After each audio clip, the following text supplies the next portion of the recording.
So we'll call to order this main meeting of the Winooski City Council in combination with the school board. We'll start with the Pledge of Allegiance led by Councilor Oakley. Please stand. I pledge allegiance to the flag of the United States of America and to the republic for which it stands, one nation, under God, indivisible, with liberty and justice for all. Thank you. And I'll note that while we're fortunate to have our mayor joining remotely with this many people in the room, we agreed I'll facilitate the meeting when needed. So thank you, Mayor, for still being here despite not being in the state, and we'll forge ahead. At this moment, we can look at agenda review if there are any items you want to raise about the agenda. Nope. Okay. Next, we'll move on to public comment. This is an opportunity for members of the public to make comments on any topic that is not included in tonight's agenda. If you're here for a topic included on the agenda, please wait until we reach that item. And as a reminder for folks who are joining us on Zoom, you can raise your hand and we can move you over to speak. Is there anyone who wishes to speak during public comment? All right. Moving on, we have our consent agenda tonight. This involves the approval of the City Council minutes and Cannabis Control Commission minutes of 10/3/2022, the approval of the accounts payable warrant of 10/13/22, and approval of payroll warrant for 9/18/22 to 10/1/22. Any concerns with the consent agenda? Could I pull out the City Council minutes? There's a small correction Okay. that I want to make sure is noted. So we will remove the City Council minutes from 10/3/22 and make that regular item H at the end of our meeting, and we'll address those then. So with the remainder of the items on the consent agenda, is there a motion to approve? So moved. Second. Motion from Bryn, second by Thomas. All those in favor, please say aye. Aye. Motion carries. Next up, we have council reports. Aurora, can I start with you? Certainly. So we had, last week, we had both our Safe, Healthy, Connected People meeting on the 11th and our Inclusion and Belonging Commission meeting on the 13th. At the Safe, Healthy, Connected People meeting, we began the process of reviewing the nonprofit grants. The commission members didn't feel they were quite ready to finish review and go through it all, so we're going to hold a special meeting most likely on the 1st, November 1st, and finish that review then, so we can have it on the council meeting on the 7th for council to review. And at our Inclusion and Belonging Commission meeting, unfortunately, we didn't have a quorum, but our first regular item is to bring on 2 more members. So hopefully going forward, we'll have everyone that we need to run those meetings. Those are my main updates. Great, thank you. Councilor Oakley? Sure. The Municipal Infrastructure Commission is not having its regular meeting. We met jointly with the Finance Commission earlier this month.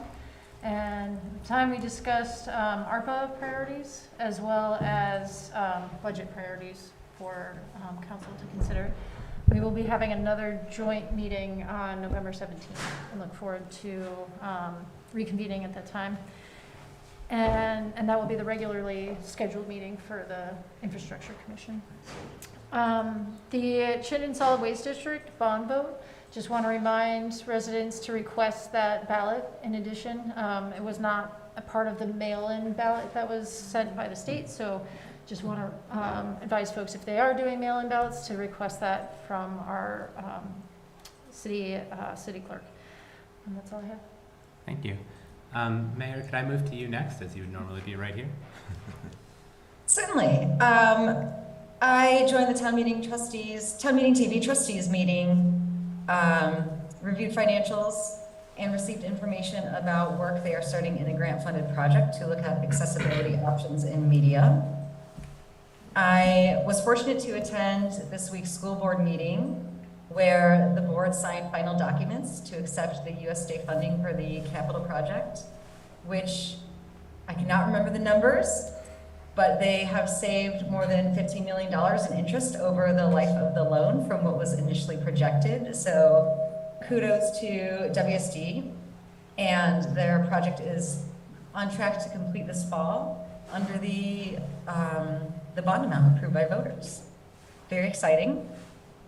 Also attended a meeting with Elaine with some Somali community leaders, as well as some residents at Our Lady of Providence with Councilor Hurd.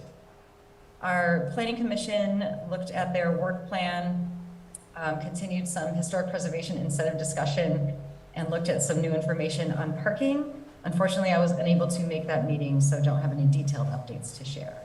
That is it for me. Great, thank you, Mayor.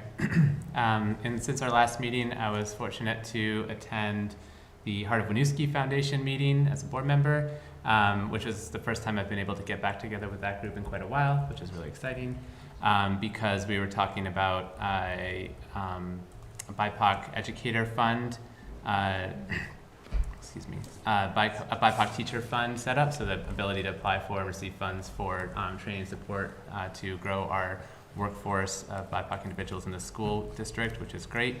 Also, we're seeking a parent representative for the group still. So a member of the PTO is supposed to be appointed per charter. This would be a great opportunity to get involved in the Winooski School District and understand some of the work and needs of our students and teachers and support them. And great chance to get involved with the PTO, great chance to get involved with Heart of Winooski. It's a twofer. So I'd encourage any parents who are interested to reach out to the school district or myself, and we can get you set up with supports and information for joining that group. And another topic we discussed is kind of how to phase expenditures and thinking about how to target the funding that the Howe Foundation currently oversees, which is great because it comes alongside a lower debt estimate than originally bonded for, as the mayor alluded to. So it was a really encouraging meeting and exciting to be restarting that process with that group now. I haven't met with Downtown Winooski since our last meeting, but I did want to remind everybody that we still need some volunteers to help with setting up the pumpkins in the middle of Winooski for our Halloween celebration. So this weekend, Saturday and Sunday from 9 to 5 at the Winooski Senior Center, we will be carving pumpkins. I'll be there on Sunday, so if you want to join me, come on by then. If you don't feel like carving pumpkins at the Senior Center, you can pick them up and take them home and carve them at home as well. Thank you. Thank you, Counselor. So we'll move now to the next portion of our agenda, which is regular items. We'll move to the next item on our agenda, which is number 7, city updates. Sorry, Elaine. I'll turn it to our city manager, Elaine. Yep. So welcome to the school board. For those of you watching this remotely, you can't see them right now. So this is a reminder, and the school superintendent, of course. So this is a reminder that as the weather gets colder and we gather indoors more, that COVID is still around. You can get your free test kits from the city clerk's office, the library, or senior center. And vaccines are available near you. To find a walk-in clinic near you, visit healthvermont.gov/COVID-19/vaccine, or just call 211. There are city board and commission seats open: Winooski Commission for Inclusion and Belonging, Town Meeting TV Trustee, Finance Commission, Municipal Infrastructure Commission, Safe, Healthy, Connected People Commission. To learn more and apply, visit our news updates section at winooskivt.gov. It is not too late to register to vote for the November 8th election. You can do that all the way up until the day of voting. You would do so on that day at the polls, which for Winooski is at the Senior Center. You can also register to vote now. Up until then, in advance, visit winooskivt.gov/vote or connect with the city clerk's office at 802-655-6410. And also send an email to clerk@winooskivt.gov. Or you can stop in at 27 West Allen Street, Monday through Friday, 7:30 a.m. to 4:30 p.m. All Winooski residents may vote in the Chittenden Solid Waste District's Materials Recovery Facility bond vote. Just U.S. citizens may vote in the general election because that includes statewide and nationwide offices.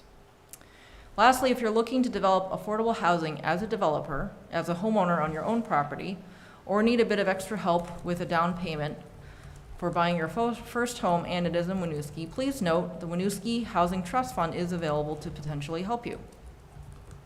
More information is at winooskivt.gov or by calling Opportunities Credit Union, which is the grant administrator, at 1-800-865-8328. Great, thank you. So now we'll move on to number 8, our regular items. The first item we have up is for approval, Inclusion and Belonging Commission appointments. Jenny, I believe, will be introducing this item. Play a little chair do-si-do here. Good evening. Hello. A couple of little amendments that were discovered after the agenda was created. After reviewing the charter with Elaine, we realized that the terms for our 5 members should have been staggered, 3 2-year terms, 2 1-year terms. We had everybody in at 6/30/24 for 2-year terms. So in order to correct this, and I reached out to all the council members, I contacted them all for their preference and the length of the term. Today, regrettably, we received a resignation from Ariana Cano, who just time issues. She really has a full plate, so she's unable to be part of our commission. So I extended the welcome that if she wants to ever join us or has thoughts, I think she was a key person. So tonight I'm here for the appointment of Parker Silver as member to a 2-year term expiring October 31st, 24. And with the resignation of Ariana today, I'm requesting appointment of Abdi Muhammad, who is, I know, visiting with us with Zoom, to a member. Originally we had Abdi as a alternate, but due to the resignation, we'd like to bring him aboard for the 5, so we have a quorum. So we have a 1-year term expiring on 10/31/23 for Abdi. Oh, okay, because I didn't know which. Oh, okay. Okay. I'm very literal, so. June 30th, 23. Okay. Yeah, the terms are all end June 30th, so that was my oversight, not that.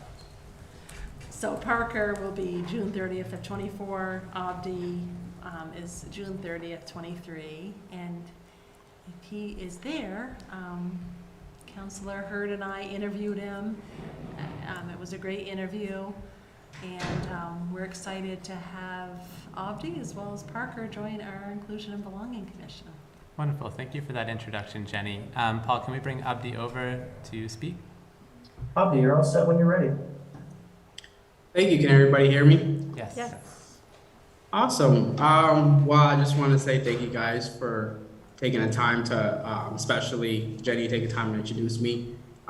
Very happy to be here and looking forward to making Winooski and continue to make Winooski a very moving forward city.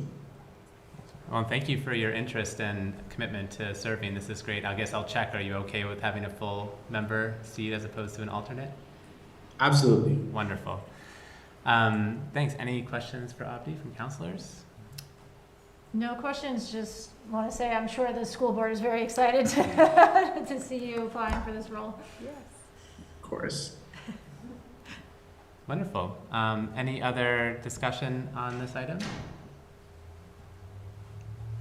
Well, thank you, Abdi, for being here. I will take a motion to approve Parker Silver for a 2-year term expiring 6/30/2024 and Abdi Muhammad for a 1-year term Can we expiring split them? 6/30/2023. Can we do separate votes? You want to split them? Yes, because Okay. I need to abstain on one. Oh, okay.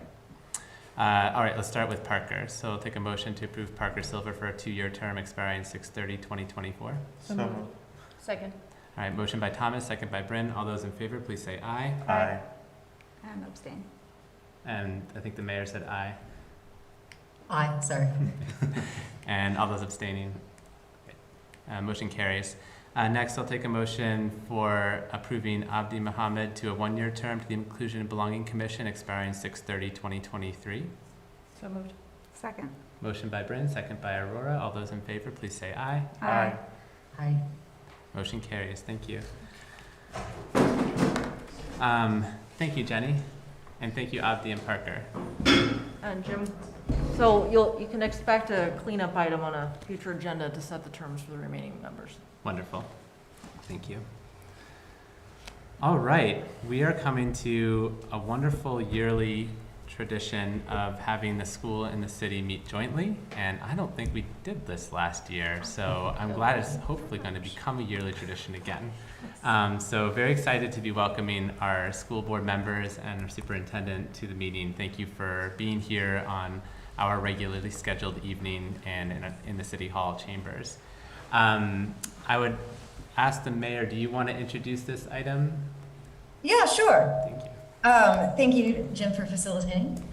And thank you, school board, for joining us, trustees. We definitely didn't do it last year, and I almost want to say the year before either, but I've historically tried to have an annual joint meeting as part of our partnership in serving Winooski. And so bringing that back to tradition, wanted to do first some introductions. I don't know that we have all had a chance to meet. And then do a little overview of each of our boards and how they function in our organizations.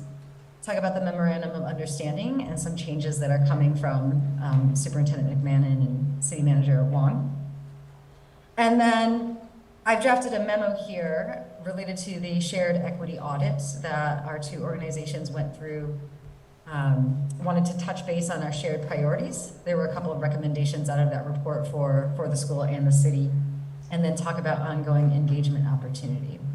So to kick us off, if you could share your name, your role, and maybe something that you do outside of your board role. So I'm Christine Lott, Mayor of the City of Winooski, and I am currently in Atlanta because outside of being the mayor, I work for an education nonprofit and I am attending a conference right now. If I could, I'll start with Alex, who's closest to me on the screen. Thank you, Christine. I'm Alex Shin. I'm a school board member. Been on the school board for 6 years. Stepping down, UC Dem Pro Dem. Kind of just let that out. I'll be stepping down after the March elections. But I use he, him pronouns. And the fun fact, because you're in Atlanta, I'm actually on a board called Cabinet Latino, which is domestic violence prevention, and it's actually based in Atlanta. I was just down there 2 weeks ago and stuff. Pass that on to Allison. Hi, I'm Allison, also a school board member, use she, her pronouns. I obviously live in Winooski and I own a house and I really like to work on projects at my house. My name is Kamal. I'm on the school board. This is my first time on this type of joint meeting. One of the fun thing about myself is I actually got married at O'Brien Community Center. Hi, I'm Tori Cleveland. I am the current board chair. I've lived in Winooski for 18 years. And the reason I know that is because it's a year before my first daughter was born. So in my free time, I like to parent, which is very fun. And hi, I'm Stephen Berbecco, school board member, school board trustee, he, him pronouns.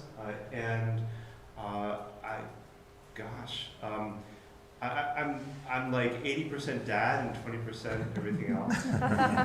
And the 20% includes helping Winooski News Run. Oh. Sean McMahon, superintendent, he, him pronouns, and I was a Peace Corps volunteer in Botswana 30 years ago. Elaine Wong, city manager as of 5 months ago, almost exactly. And I really like mushroom hunting, and I found a blue edible one 2 weeks ago, and I'm still excited about that. Thomas Renner, City Councilor. I have 2 dogs and 6 chickens, which is fun. I'm Jim Duncan. Been here for 10 years. I have 2 kids in the school district. I was going to say I have 5 chickens, and I was really excited about that, but now you have 6. But they are my little hobby, and I stare at them and wonder what they're thinking. I'm not sure as much. Yeah. Bryn Oakleaf, she, her pronouns. I was elected in 2021 to council, and I live on Franklin Street, and also in public service, did AmeriCorps out in Washington State. Hi, my name's Aurora Hurd. My pronouns are they, them.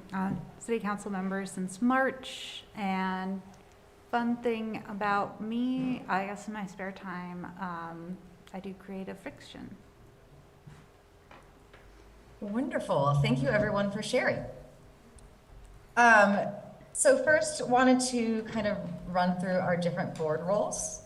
I can share my screen, right? Yeah, I can. Okay. So just a little quick, this is from our 2022 council orientation. Wanted to start for the city council with our strategic vision, which was community driven through a lot of input. We kind of focus our work around these 4 key areas. I know WSD has a mission statement, so this is similar. So around economic vitality, municipal infrastructure, housing, and safe, healthy, connected people. So we have in Winooski a council manager form of government, meaning that the mayor and city councilors are the policy setting board elected by residents. So we work on the big picture, high level priorities to direct staff operations, high level view of budget and guidance for what gets onto the town meeting day ballot, and essentially policy setting. And we have a city manager who is a full-time employee serving as the chief administrative officer. So running the day-to-day operations, actually supervising and directing staff. So taking care of all the nitty-gritty details, but also supporting us in development of policy. I have this very messy org chart from a prior presentation, but essentially just want to call out that Winooski residents and voters are there at the top because that is who we answer to. They elect us to then provide guidance to the manager down to staff for the city.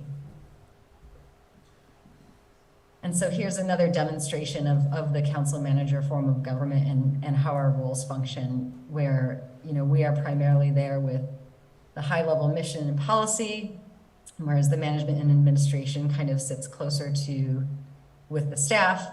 You can see there's like a little bit of overlap there, but not too much. We try to keep it high level here. And so we are setting high level guidance and then approving how that is carried out by staff. It's a quick overview. I would pass it to Tori or Sean to talk about the school board. Do you want to? So we are the school board. So what we do, we follow policy governance. We are obligated by our owners. The way we call it in policy governance is their owners, and that would be Winooski residents, parents, staff. And one of our big roles that we are going to start really focusing in on is how we link with our ownership. We do have a policy that requires us to have a 3-year plan for how we're going to do outreach and stay in communication and hear and see the needs and wants and advocacy pieces for our parents and students and community members. And so we're going to be launching into that hopefully starting in November, and us talking about it at the board table and really doing some deep dive into where we've been with community outreach and where we would like to see ourselves going. I was super inspired by the engagement plan that the city council mayor and city council did to really show thoughtfulness and why the purpose of outreach, following up with things, and then also making sure that each communities within our larger community are being reached out to and heard and seen. So we have some work ahead of us to do in that area, and thank you for the inspiration of what y'all have put together last spring. Yeah. Anything else, board members, you want to talk about the board and roles? You said it much better than I could have. You're very kind. Yeah, thank you for that time. Okay, so thank you for the introductions and overviews. We have a memorandum of understanding between our two organizations on the agenda. Elaine or Sean, can I ask you to introduce that? So I'd have to say it's quite an operational document at this point. I don't know what the school board would intend to do with that. I would ask council to continue to allow us to take care of that on the administrative level. I'm trying to open it right now. Thank you. Thanks, partner.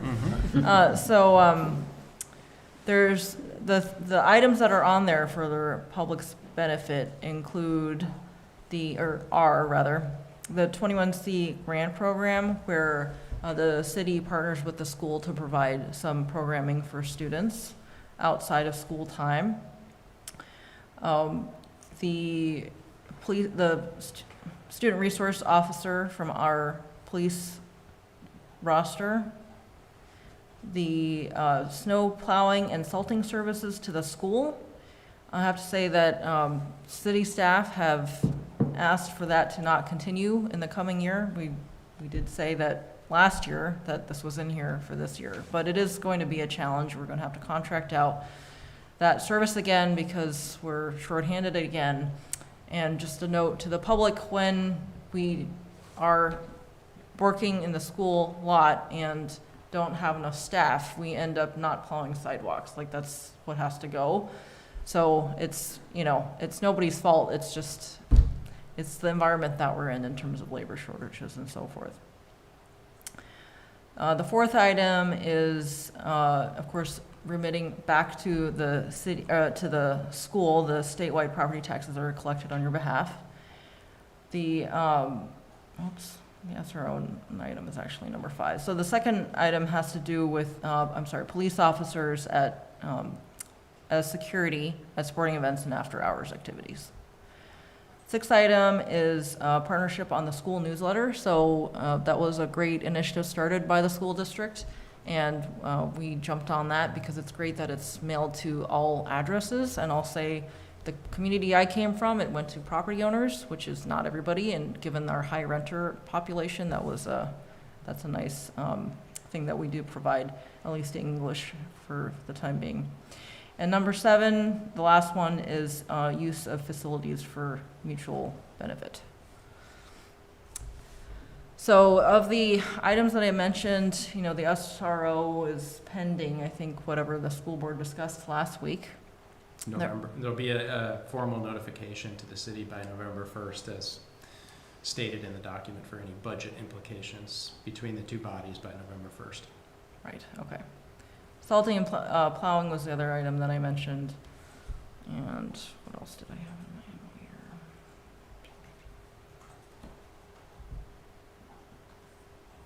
Excuse me one moment.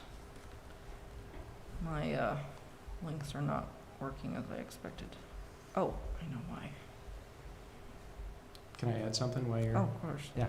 No, I would just say this document for me is really important because it symbolizes the partnership across the city, and it gives us shared responsibilities. It gives us, in some cases, even shared language about how we work with youth, and how we can all kind of look after our youth and take care of them in different ways, not only by providing programming, but it's lent itself, having city staff running the Thrive program or being engaged in 21C summer and after school programming. We share training about how to interact with students in particular environments and so forth. And that also goes out into the community at the pool and at the senior center and in the community where all of our employees, city employees and staff, many of whom live in the city as well, can take a consistent approach to working with particularly students, but all community members. And I'll add that staff are recommending, meaning Sean and I, that we add an agreement, paragraph number 8, on the parties developing in consultation with the Winooski community a shared work plan based on the shared equity audit conducted by Opportunities Consulting with the report dating April 22nd, 2022. And that is purposely lacking in specifics because we want to develop that over the next year. In future years, perhaps there would be more detail. But for now, we want to codify that commitment, make sure that the two bodies agree on that. And then number 9, a new number 9 recommended by city staff is we've requested that WSD draft language to codify the circumstances under which the city pays for the school staff's cultural liaison time outside of school activities. Yeah, and I would just add that those pieces that Elaine just mentioned, those will be incorporated into the next MOU. The current one expires February 28th of 2023, so we would be working on that on the interim to incorporate the items that she just discussed for the next MOU. Right, so at this point, if there's anything at a high level you would like us to see work on together in terms of the details, this would be the time to discuss that. Thank you for that. And to be clear, this is a generally operational document, as was mentioned, that we have said in the past, the manager has signing authority unless it creates a financial change that goes over that threshold. And so, you know, depending how things play out with the SRO and the removal of the snow plowing, it could come back to us for that purpose. Are there any questions? I can't see, so. Yep. So I'll take over facilitation here. So I think I saw Councilor Oakley, if you had your hand up, and then Trustee Rebecca. We can, no, you Go go ahead, first. please. So in the agenda, the city presents updates to the shared agreement. Are there additional, is that just from the city side, or is that in collaboration? And was that part of the discussion with the school board? So I haven't discussed it with the school board. I discussed it with Sean and Okay. leaving it up to him to involve Okay. the school board. All right. Because I wanted to, as a follow-up question, I was going to say, are there any other changes to the MOU that the trustees would want us to have in mind or consider? Sounds like no. Okay. Stephen? Thank you. Move the mic over. Of course. Thanks. Thank you. Thank you for the quick rundown of the MOU. For the benefit of our community who's tuning into this, you went through those items pretty quickly, and one of them that some of our neighbors may have questions about is the police at school events. I was wondering if you could speak to that a little bit about how that works and what our community members can expect from that partnership agreement. So in the MOU right now, what that really specifies is a rate if we request police presence at a school event. And in the past, we have rarely done that, only for very large, more public athletic events. So it's just in there so that there's a stated rate for the most part. I understand. And it sounds like that's been a part of the relationship between the school and the city for a while. Yes. Got it. Yep. And are there any substantive changes to the agreement with respect to the school resource officer? So at last week's board meeting, I spoke to the board and we had a discussion because I wanted to be clear about whose decision it was within this MOU to notify the city if there was going to be a change that would have budget implications for FY24.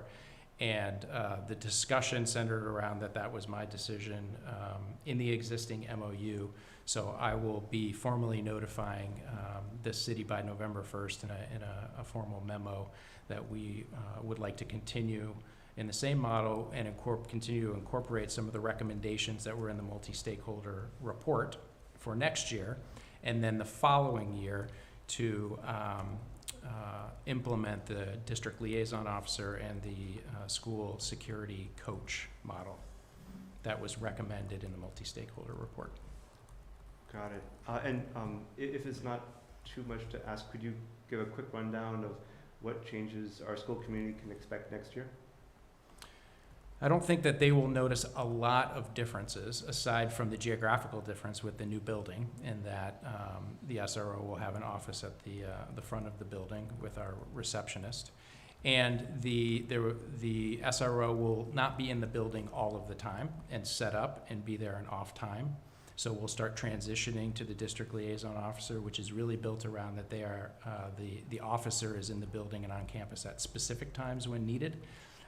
And other than that, can provide services to the city as a regular officer, and then would be the one who would come to the city or come to the school campus during a request from the school. I understand. So it sounds like over the course of next year, there will be a change from the model that we're used to as a school community to a model where the SRO would be on campus less often. Yeah, we'll be inching towards that district liaison officer model. And we have a lot of work to do around our emergency procedures with doubling our square footage. So I would expect that he is going to continue to spend quite a bit of time and working on emergency procedures and working with our public safety committee to shore that up this year and next year. Thank you. Okay, thank you, Stephen and Sean. Are there other questions from board members or counselors? Yep. Just really happy to see the share agreement number 8. I heard from some members of the community about the desire for a question and answer period or some sort of event around the equity audit. So it's great that there looks like some community input is going to be being sought out. So thank you for that. Good to know. Yeah, and I've heard similar feedback of really looking for some kind of organized response. So want to see action and not just words, I think, is a lot of what the community is looking for. And on a lot of these items, it really is going to be a collaboration between the city and schools. So I look forward to making sure that happens. Thank you. Other questions or comments? Sorry. Sean, did you want to respond to that? I just wanted to mention that next Wednesday, the 26th, we will be having a community dinner that is going to be focused on a report that was done on diversifying the workforce specific to the school district. But it's also something that Elaine and I have talked about, that we both share a want and a desire to continue to grow across the city's public entities here. So we will have a nice community dinner. It's great to get back to actually having people together in person and sharing a meal like we have done in the past. And then TNTP will be sharing some data and some findings that they had from the work that they did last year. And the diversification of our workforce in the district ties into our anti-racism work as well. So that'll be an opportunity for the community to come up to the school. Dinner will start at 5 o'clock next Wednesday, and the presentation will start in our brand new Performing Arts Center at 6 o'clock. Wonderful. Come on. I have a question for the city manager. The plowing services, is that not going to happen for this year, or is that for the next following year? So, fair enough, I have an opening gambit to present to Sean, and I can picture where it's going to go. But on behalf of the city, it is a very challenging thing for us to cover, especially with the increase in paved surface. So he's probably going to say no because of the way your budget is going right now, but we're hoping to not do that this year. But we'll have to figure it out one way or the other. Thanks. I'm glad we have administrative professionals to sort that out for us, policy governance. Brandon, you had a... Yeah, I had a follow-up question, thank you, about the school transportation. I know that there is a lot of interest from the community about ensuring safe transportation to and from school. Do you have any sense of timelining or like when the next meeting is, decision points, things like that? So to say there's a lot of interest is an understatement, as everybody knows. And I would just tell you that, because I don't want to get out publicly ahead and promise something that I cannot deliver. And this has been really complicated work. And the positive results that have happened is that the school district has taken the lead and really gotten outside of what our scope of general work is, but we've decided that it was really important. We committed funding to a local community organizing group to help recruit potential drivers to work with STA. We have partnered with the DMV so that they are providing testing at VSAC, where our district office is right now, and is a very convenient place for local driver candidates. So there's just been a ton of work that has gone on, and it has revealed the deep bureaucracy and the barriers to a lot of folks, particularly who have varying levels of English acquisition at the time, that are in play. And so we have been learning how to navigate those and to also teach other organizations how to navigate those, put a lot of resource into it. And my hope is that we are going to have an announcement for you in the next month or so, but I know there would be a lot of people out there who would be upset with me if I put a date, even a range date on it right now. Okay. I just want to add that describing the work, which is the small work for the amount of work it took to get to this place, is really important, and recognizing the barriers that we all need to help continue to break down so that there's more access everywhere. And it really is a huge lift for the school district to do that work, but it was in the best interest of the kids, our families, our community, and it's amazing that you and Nicole took that on with Thank great you. gusto. Yeah, so thank you for that. Thanks. And Yeah. Coralie and the community organizing that is also in coordination with you all. It's been amazing work. Do you mind? No. I'm completely on the sidelines, of course, but hearing some of the details, it does feel like if it works out, it's a great case study of how we all need to rethink how our structures work in order for it to work for more people. And a great opportunity for elected officials to legislatively advocate and for resources, for breaking down of bureaucracy, and for those folks to even push up to the federal level, which impacts something like bus driving. It has made it very challenging. We've learned a ton, and we've advocated, but it also will help, and we can give you more specific information and language that you could use to advocate as well. I think that would be really appreciated to have that resource. Yes, Alex? So this is more of a comment than question. I'm thinking about the liaison, setting the prices and all that. I just want to make sure that because there's a lot of new people from the council and school board on that started really in like 2018, 2019 when we presented, Jim and I presented that kind of partnership and work together between the school board and the city. And I think I just want to make sure that we recognize some of those partnerships that has helped us to strengthen the city and also the school district. And that's just one level of it. And also the other thing that we've done together well as a city and as a school is just advocating for the waiting room and getting that passed at the city level, at the state level. So what Sean has mentioned isn't anything that we haven't done before, but it shows the strength of what happens when we do work together in advocating for our city. And I think everybody, and I'll say, I think it not only benefits the residents of Winooski, but all residents of Vermont when we work together, because we are a guiding light in some ways for the work that we've done. Very well said. Thank you, Alex. I had one other recommendation that's perhaps not covered in here, but in terms of the city and school collaboration, just really exploring the channels of how we usually distribute information through our own social media, through Front Porch Forum, et cetera. And I would want the city manager and and the city staff to consider whether or not it would be appropriate to share any school updates as part of the city updates, as part of our opening agenda items.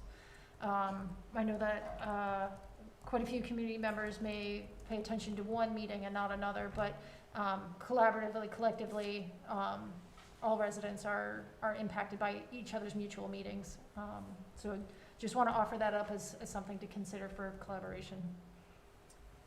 Thank you, Bryn. And I do want to note that we'll have some time to talk more about the equity audit findings too, which I think would plug in nicely too, to kind of thinking beyond this MOU in particular, how we can strengthen some of those other areas too. I wanted to, so I don't know if your comment or question, Stephen, was related to that or something else. It was, if you don't mind. Yeah, sure. I'm glad you brought that up. Communication within our community is really important, and I'm grateful for the cooperation between the city and the school that produces the Winooski newsletter as a reliable source of information for our neighbors. And I also notice, as perhaps many of us do, that it's available in English. And I hope that in the future, as the partnership continues to evolve between the city and the school, and that partnership including the resources of the multilingual liaisons, that there is a possible future where our neighbors are able to access the same information in several of our community languages. Thank you. Yeah, it's something I've started talking about with our communications director, and the challenge is money. It's a lot of words to translate, which maybe is part of the problem. So definitely something we want to consider, because it does get to every doorstep, and at the very least, having a QR code where you can see an electronic version in your home language, that would be delightful. So, but we'll see how far we get on that, and hope to have some progress to report in this year. We do have language access plan money that we should be able to use to study the need, and if really that's the right thing to be doing, and then we can get into languages and so forth. Thank you. At this point, I'd like to pause and see if any members of the public who are here in chambers or online have any questions or comments on the MOU draft and the MOU recommendations and previous items before we move on to talk about the equity audit findings and recommendations. So if you're on Zoom, you can raise your hand. If you're in chambers and you want to speak, please let us know.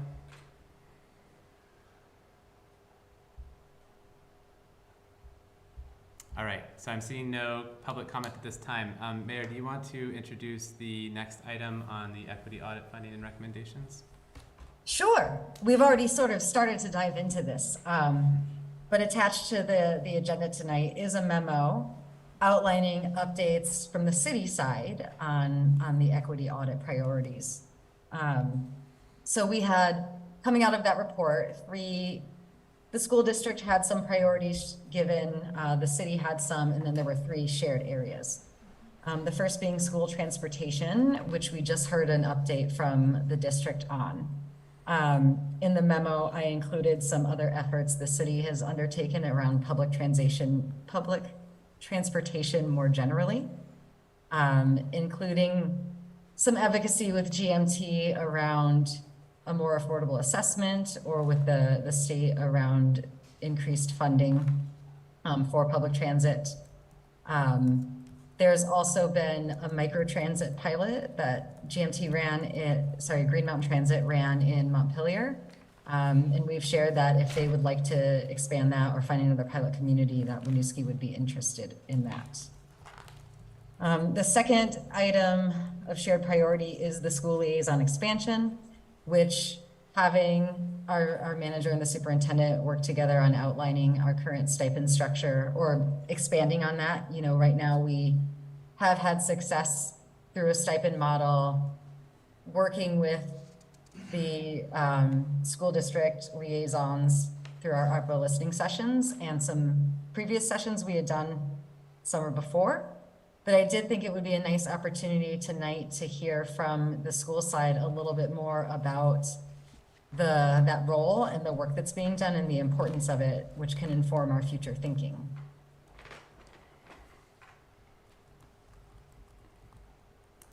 You want to hear that now? Yeah, sorry. Okay. Please.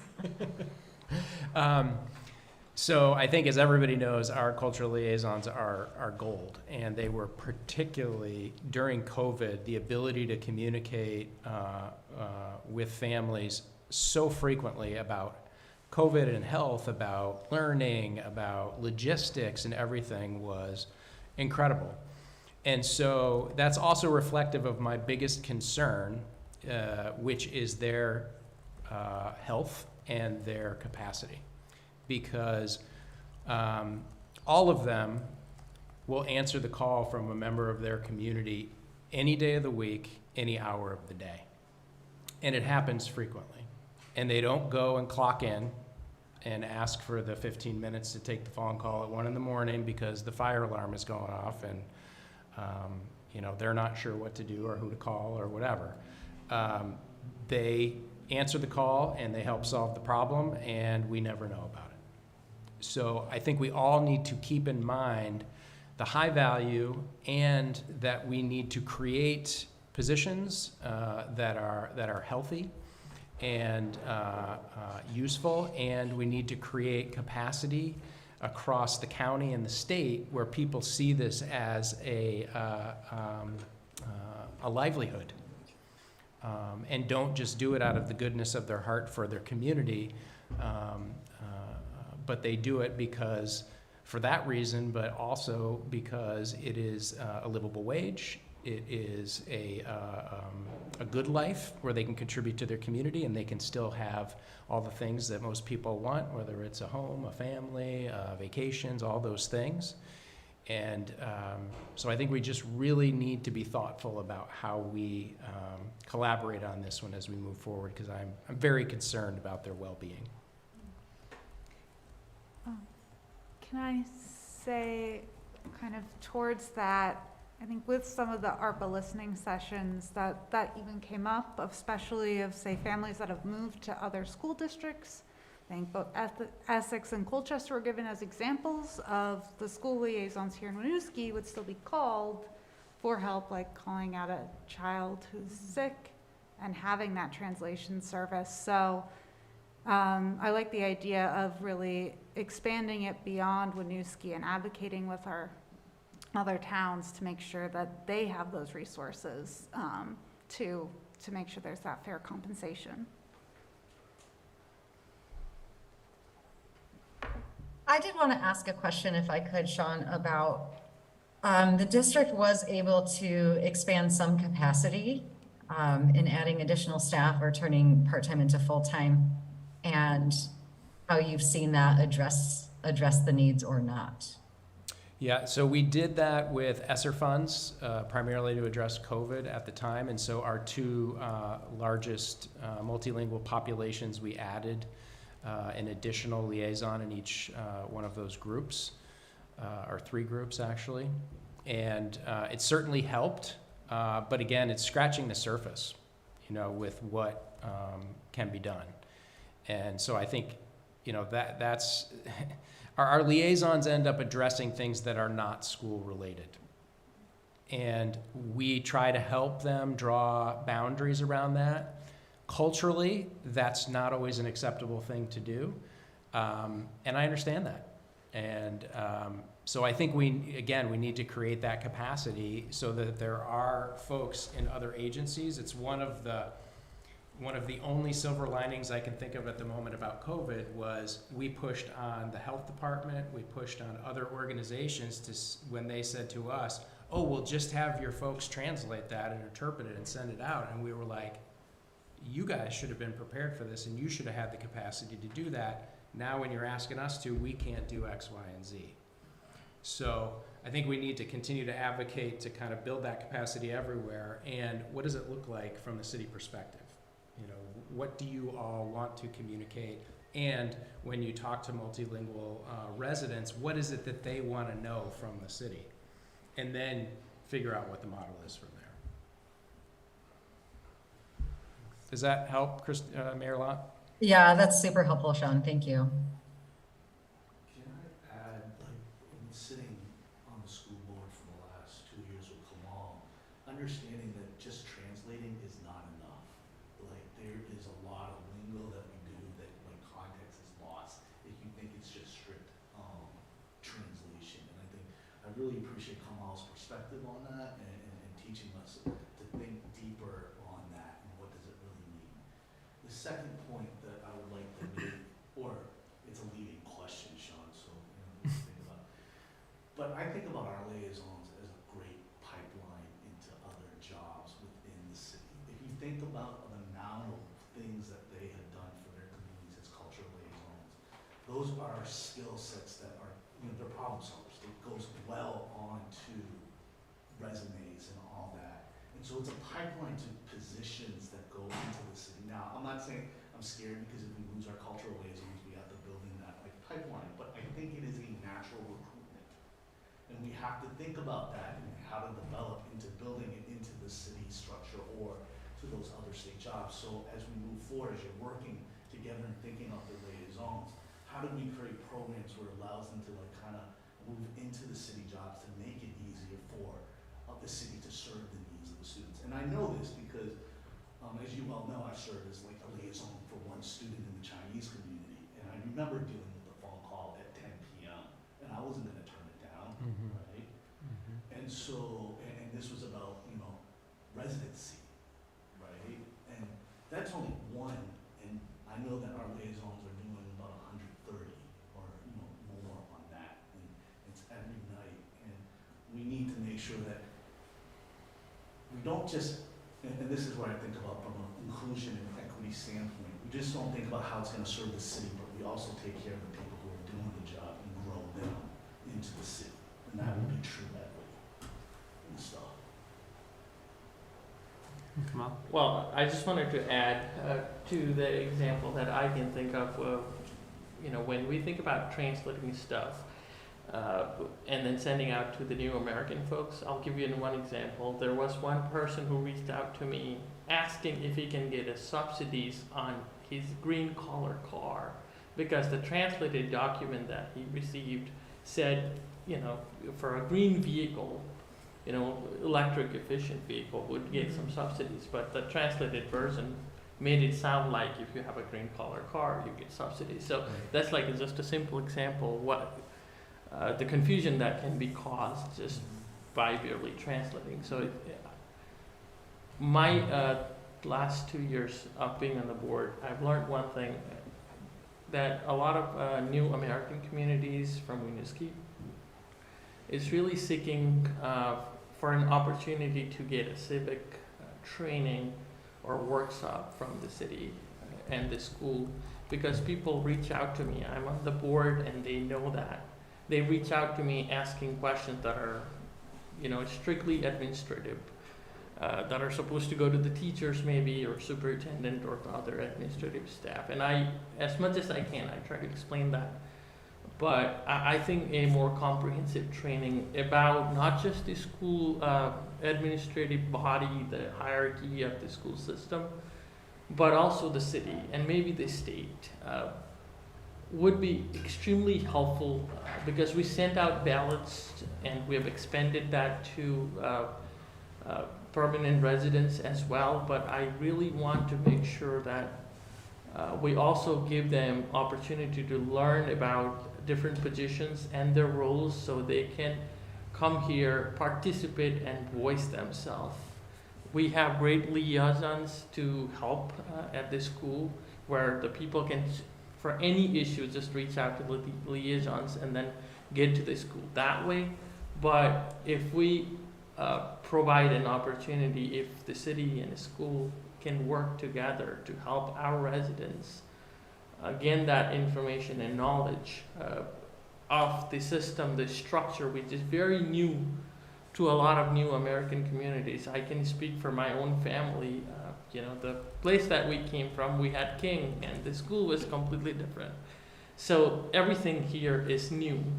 The structure of this city council or the structure of the school is completely new compared to what we had back in Nepal. And a lot of other immigrant communities from different parts of the world have various different structures. So it's very, very important that I think when we talk about access and when we talk about giving voice to our community, that's one aspect that we have to think. Yeah, thank you. I Perhaps we appreciate can that. work together on creating that.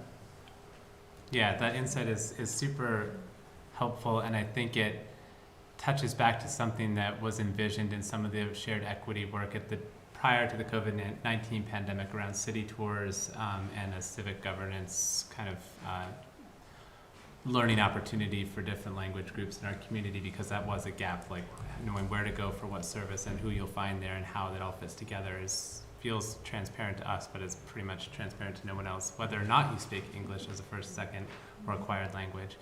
And so I appreciate that, and I hope as we kind of come into this new stage of the COVID-19 pandemic, that's something that we can revisit. Mayor, I want to recognize you had other items in that memo that you had not yet gotten to. Before we go further on this, do you want to continue on the other items? Sure, thank you. So the third area of shared priority in the report was strengthening of the city and schools collaboration, which is something that we are tonight is a piece of that puzzle, is bringing more connection between our bodies. We have a couple of standing touch points, which I outlined in the memo. Our superintendent and manager are meeting regularly. Myself and the School board chair. I keep forgetting if it's president or chair. It's president. President, thank you. By charter, it's president, yes. School board president, quarterly are also meeting with them. And then, we heard from Deputy Mayor Duncan earlier, there's some crossover on various other boards, but we've just heard of another opportunity for potential collaboration. And, Tori and I have discussed, I shared with her the community access plan that we approved as council a few months ago. And as they set out to work on their linkage plan, there's certainly opportunity for alignment there. We have started reaching out to community members under that plan. So for those who aren't familiar, we've identified a process and a list of existing community groups that we are reaching out to try to create like twice annual touch points to share key things that are happening at the city and also hear back key concerns and ideas. And the goal is to include school trustees at those meetings as well when possible. And I think there's, as you all set out on your plans, like we can continue to revisit this and see how we can collaborate further on that.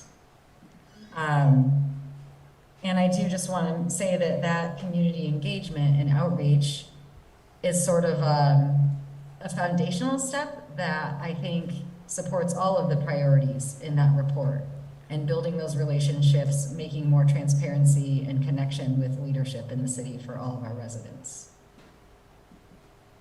I also shared, we had a few items of just city priority that I put updates in here on. One being in housing. So a few highlights in here, the Housing Trust Fund, which Elaine managed at this top of the meeting in city updates. We are actively hiring a housing initiative director to support initiatives related to those goals. Our planning commission, up to the council, we recently updated local zoning to incentivize development of affordable and 3-bedroom or larger housing to meet community needs. And our city manager has also been working with other agencies to bring education resources into the community. So one of the specific priorities was landlord and tenant education.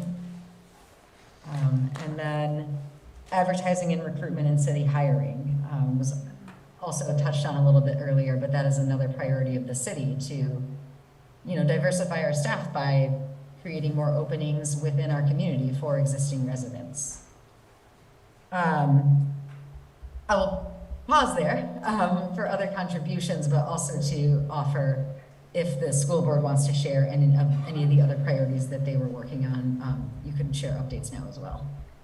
Great, thank you, Mayor. So I guess we'll start, I'd like to hear from the school board if there's any other items around the equity audit findings that have shared actions that we can be considering. Alex? Sorry, didn't anybody else? No, go ahead. One of the things I think is important in an equity audit that is missing, and one of the things that I'm proud of about the city and the school collaboration, is the number of projects that you offer for our community engagement partnership, giving our students the projects to look at parks, to look at like items, to listen to them and treat it the authentic projects gives a lot of our students ownership of the city, that they can be part of the community and thus wanting to stay in the long-term round. And it is missing here, but it is a very important thing, and I hope that we continue having that type of partnership as we move forward. And I'm thinking of the number of projects, unless I'm misreading it, Sean, but I want to make sure that that gets credited and really appreciate the city and that school partnership. Thank you. Alex, huge oversight on my part. Thank you for calling that out, because that is good. I think one of the things in the equity audit that really stood out is, really highlighting the idea of schools as a community hub, and that did come out in the equity audit that WSD is the heart of the community, and it is a hub for community. And there's still places to grow, that there are students who do feel that they have someone in their lives within the school community that they can trust and share their problems with and be seen and heard. And there's still discrepancy between, well, there's a predictive discrepancy of performance in the school still.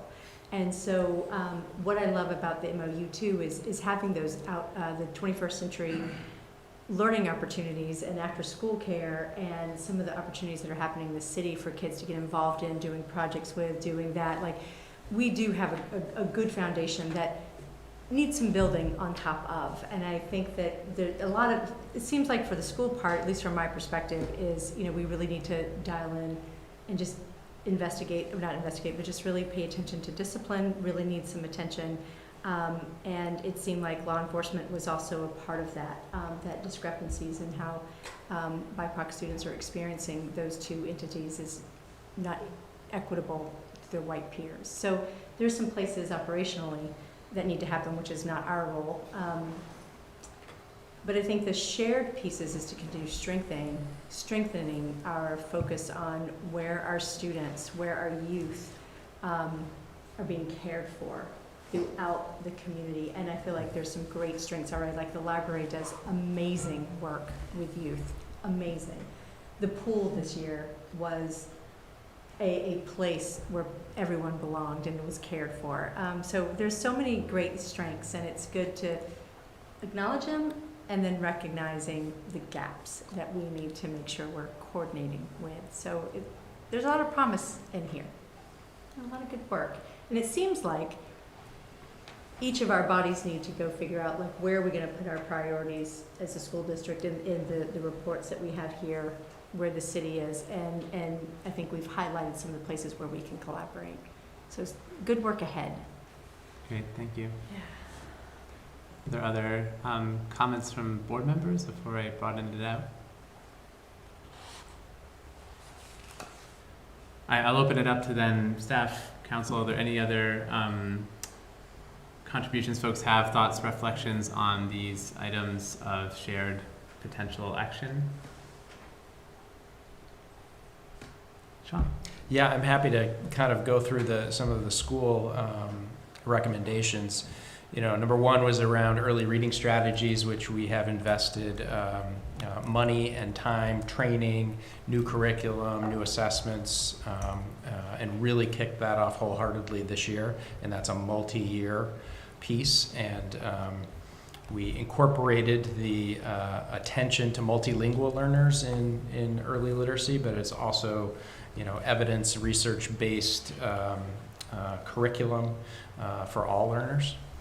And then as far as the reducing instances of inequalities and exclusionary school discipline, years ago we had started work. We have systems in place where we are tracking both minor and what we call minor and major behaviors, and trips to student support rooms, wellness rooms, suspensions, physical interactions, all of those things. And at least at the elementary, there had been some work at looking at cohorts by race, ethnicity, by teacher to work through those in supervision between principal and classroom teachers and come up with strategies and training for that. But it does need more attention and more intentionality. And then affording students regular structured opportunities about their education. This has been a struggle, and I think the board can attest to it in terms of struggling with, do you have student reps to the board? Do you have invite groups in for specific things? And there's an effort underway to get student reps to the board in place. And we've struggled at the middle high school to get a traditional student council into place, and gone back and forth with a couple of different ideas there, and continue to work on that. Let's see, diversifying the educator work. I'd say that's the one we're investing the most time and energy, in addition to early literacy right now. And we'll share that with the community next week, but it's both through a separate grant with the Bar Foundation and through our anti-racism work that started a couple years ago. And this is a really active team that is working on this right now. And if you go back, and you'll see some data next week, we have made, I think, pretty good growth in the last couple of years in terms of diversifying our workforce and bringing new folks in. And so now we also need to figure out how to retain them and how to support them so that they want to stay and feel they have what they need to do their job. And if I could tack onto the law enforcement piece of that other part of that pie. So similar to what Sean was saying, there's data we want to look at the disaggregated, because this is a certain type of data which is instructive, and then we also want to look at what the continuum looks like, looking at school discipline records compared to what we've been doing over time as they get older. So we want our actions to be data driven as well. So that's our current effort with that. Okay. Thank you. Yeah. Please. Add on, one of the things that I want to add on is that the student voice is important. I know we struggle with it, but the proof of concept that worked. I want to just give a shout out to Hussein Omari, I'm pronouncing his name wrong, but his effort on all resident voting and how powerful his voice was on that committee and moving that forward. But it did take some mentoring on that end, because you can't just put students on there and not think that they're going to just survive on that end without it. And I think he's doing really, really well now. And wants to come back to Winooski and be part of that community, so that engagement. To the second point that I want to make is that I also appreciate that the city, whenever you do your city events, you actually invite some of our students to perform their cultural and highlight their culture in their dances and all of that. That is also an extremely important activity that I hope you all continue to do, because it gives them a sense that they belong in our community and it's all right to be them, which is often hard for students of color who come in from different communities. And I can see their face brighten up when they're given the opportunity to perform. And I know that I'm sure you all have enjoyed their performances on that. And that leads to the third data point. The data point that I care most about our students, and has been one, is that and I always screw up the survey on this one, it's the Youth and Behavioral Risk. Youth Risk Behavior Survey. And on that survey, there is a question about how much do you feel that the community cares about you? And I'm always shocked that it's less, I think for Winooski or in Vermont, it's like 48% do not feel that the community cares about them. That is the metric that I really kind of want to look at and have been looking at constantly to see if the school providing that kind of safe space, but it would also be great as we move forward in creating this inclusion and equity work if we combine and look at that metric together and track our progress on that. Which also gets broken down if we have enough numbers, usually by race and ethnicity too. And by gender, true gender, not the binary, right? And also by, I think, orientation correct on that. I could be wrong on orientation and stuff. So, Thank you. Other thoughts, reflections, things to add to what is already quite a robust endeavor, but I think is rightfully the shared priorities of this group. Seems like a really well-matched list, and I think it's great to see it building and coming out of these equity audit recommendations. I'll ask if anyone in the room or Mayor, if you have anything else that you want to add on this item. I'm just really grateful that we could have this conversation tonight. Like, as you can see, this quick highlights memo that I drafted does not capture all of the great work and forward progress that's being made.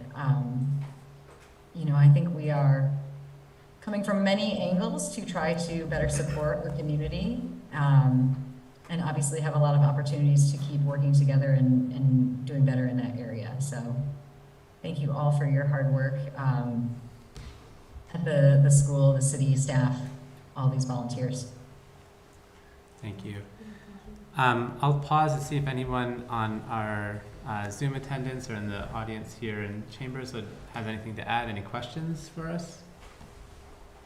You can raise your hand or enter something in the chat if you're online.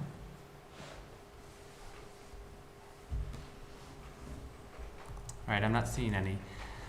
So with that, I think we are at the end of this item, our kind of joint meeting of the school board and the city council. I'll pause again. Any final comments, other things you want to share before we close this part of our meeting? Yeah, Stephen. I just, a note of gratitude, that I understand that this meeting hasn't happened for years, and that's, I think, a great loss for our community. I'm really grateful that we can come together tonight and talk about our shared values and shared vision, and it makes me optimistic about the year ahead and years forward. So thank you. Wonderful. I would send that right back to you. It's so great to actually have you here and be with you together in this space. So thank you for being here and for adding this to your workload as busy trustees. So thank you. And adding it to yours as well. Definitely. Yes, thank you. We do. And next year we'll see you at the school. That's right. We will be hosting. Absolutely. Can't wait. Yeah. Wonderful. Well, if there are no other items, this is just on for discussions. There's no action to take tonight. So I would like to thank you again for joining. We'll take a 5-minute recess. You're welcome to stick around for our treasurer's report if you so desire. But we'll move on with the remainder of the city council meeting. Thank you so And much. don't say anything mean, he's right here. Thanks so much, everyone. Thank you. Thank you. Thank you. It is 7:29. We'll call this meeting back to order. Next up on our agenda is item C, the Winooski Valley Parks District presentation. I believe Ray, you'll be kicking this one off. Yeah, hey, how's it going, everybody? Happy to introduce Nick Warner, the Executive Director of Winooski Valley Park District. And I think it's fair to say Nick and I have done quite a lot of work over the last number of years, as well as members of his staff from the Park District. Just had the pleasure of spending 2 days with Lauren, who is also a Winooski resident, but she is the business manager for the Park District. And we were down at the Vermont Rec and Parks Conference last week, and really exciting to have someone from this organization kind of living in our community. I often joke she is my eyes and ears in a memorial park because frequently walks her dog through there. But really looking with the Park District over the years at how we can sort of, I think I'd use the term repair and sort of restore the strength of the relationship that had existed. Nick's been a great partner, and I think we're always looking at new ways to work together moving into the future. So happy to hear Nick's presentation tonight, and here to answer questions if there are any that come up on the Winooski side of the equation. Thank you, Ray, and welcome, Nick. Thank you, Ray, appreciate that. And by the way, I was just listening in on the rest of the meeting. It's pretty fascinating stuff. So this is my 8th year with the Park District. Just a real quick summary. Most of you are aware of who we are and how we operate, but we're a hybrid Vermont incorporated municipality and 501c3 nonprofit. And we have a board of trustees that includes one from each of our 7 towns. And Erin Dupuy is your trustee. She would have joined us tonight, but she has a class. And Lauren would have joined us tonight, but she just finished giving a walking tour to the Burlington City Council on some trails over at Ethan Allen Homestead. So it's just me tonight. So, we've been in business, the Park District, for 50 years. We realized that this year. It started in '72. Winooski was a very early adopter to the system. Currently, we have 19 properties, a little over 1,700 acres of property, 25 miles of trails, and about 12 or 13 miles of shoreline that we manage. And that is growing incrementally over time. I was fortunate when I started that Tim Larned, who has been there, we believe, for 20 years now. I think this is his 20th year.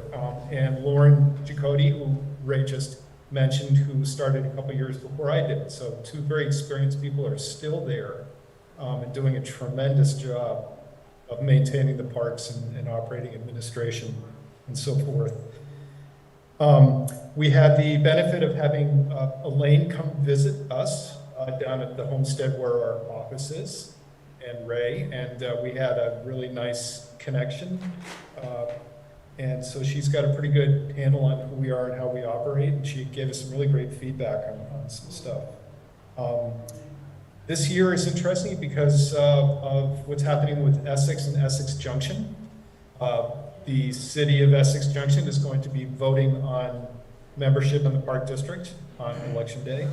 We've had a presentation to the City Council, which went extremely well, and are feeling pretty confident that they are going to join. It doesn't really change the financial picture because you're just basically taking a community and splitting it in half, but it was interesting this year calculating the equalized grand list comparison for a list that didn't exist last year. So all the logistics of watching that community come together have been really interesting. But we put together our numbers this year, making an optimistic assumption that the city of Essex is going to be part of our system for starting in fiscal year '24.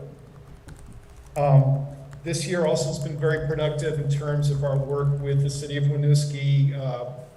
Tim has put in around 20 hours, a little over 20 hours so far, doing a lot of work down at Memorial, and I believe up at Cassavant as well. If you didn't realize it already, Winooski has some of the highest value conservation lands in the region.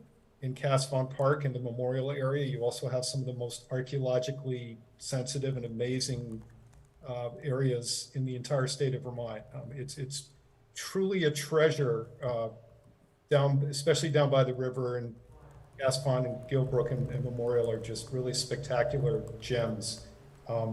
We've been working very closely with Ray since I've been here on, like you say, sort of starting from scratch again with Winooski. It's been great. I feel like we've really grown our relationship, and each year the city has climbed back in financially.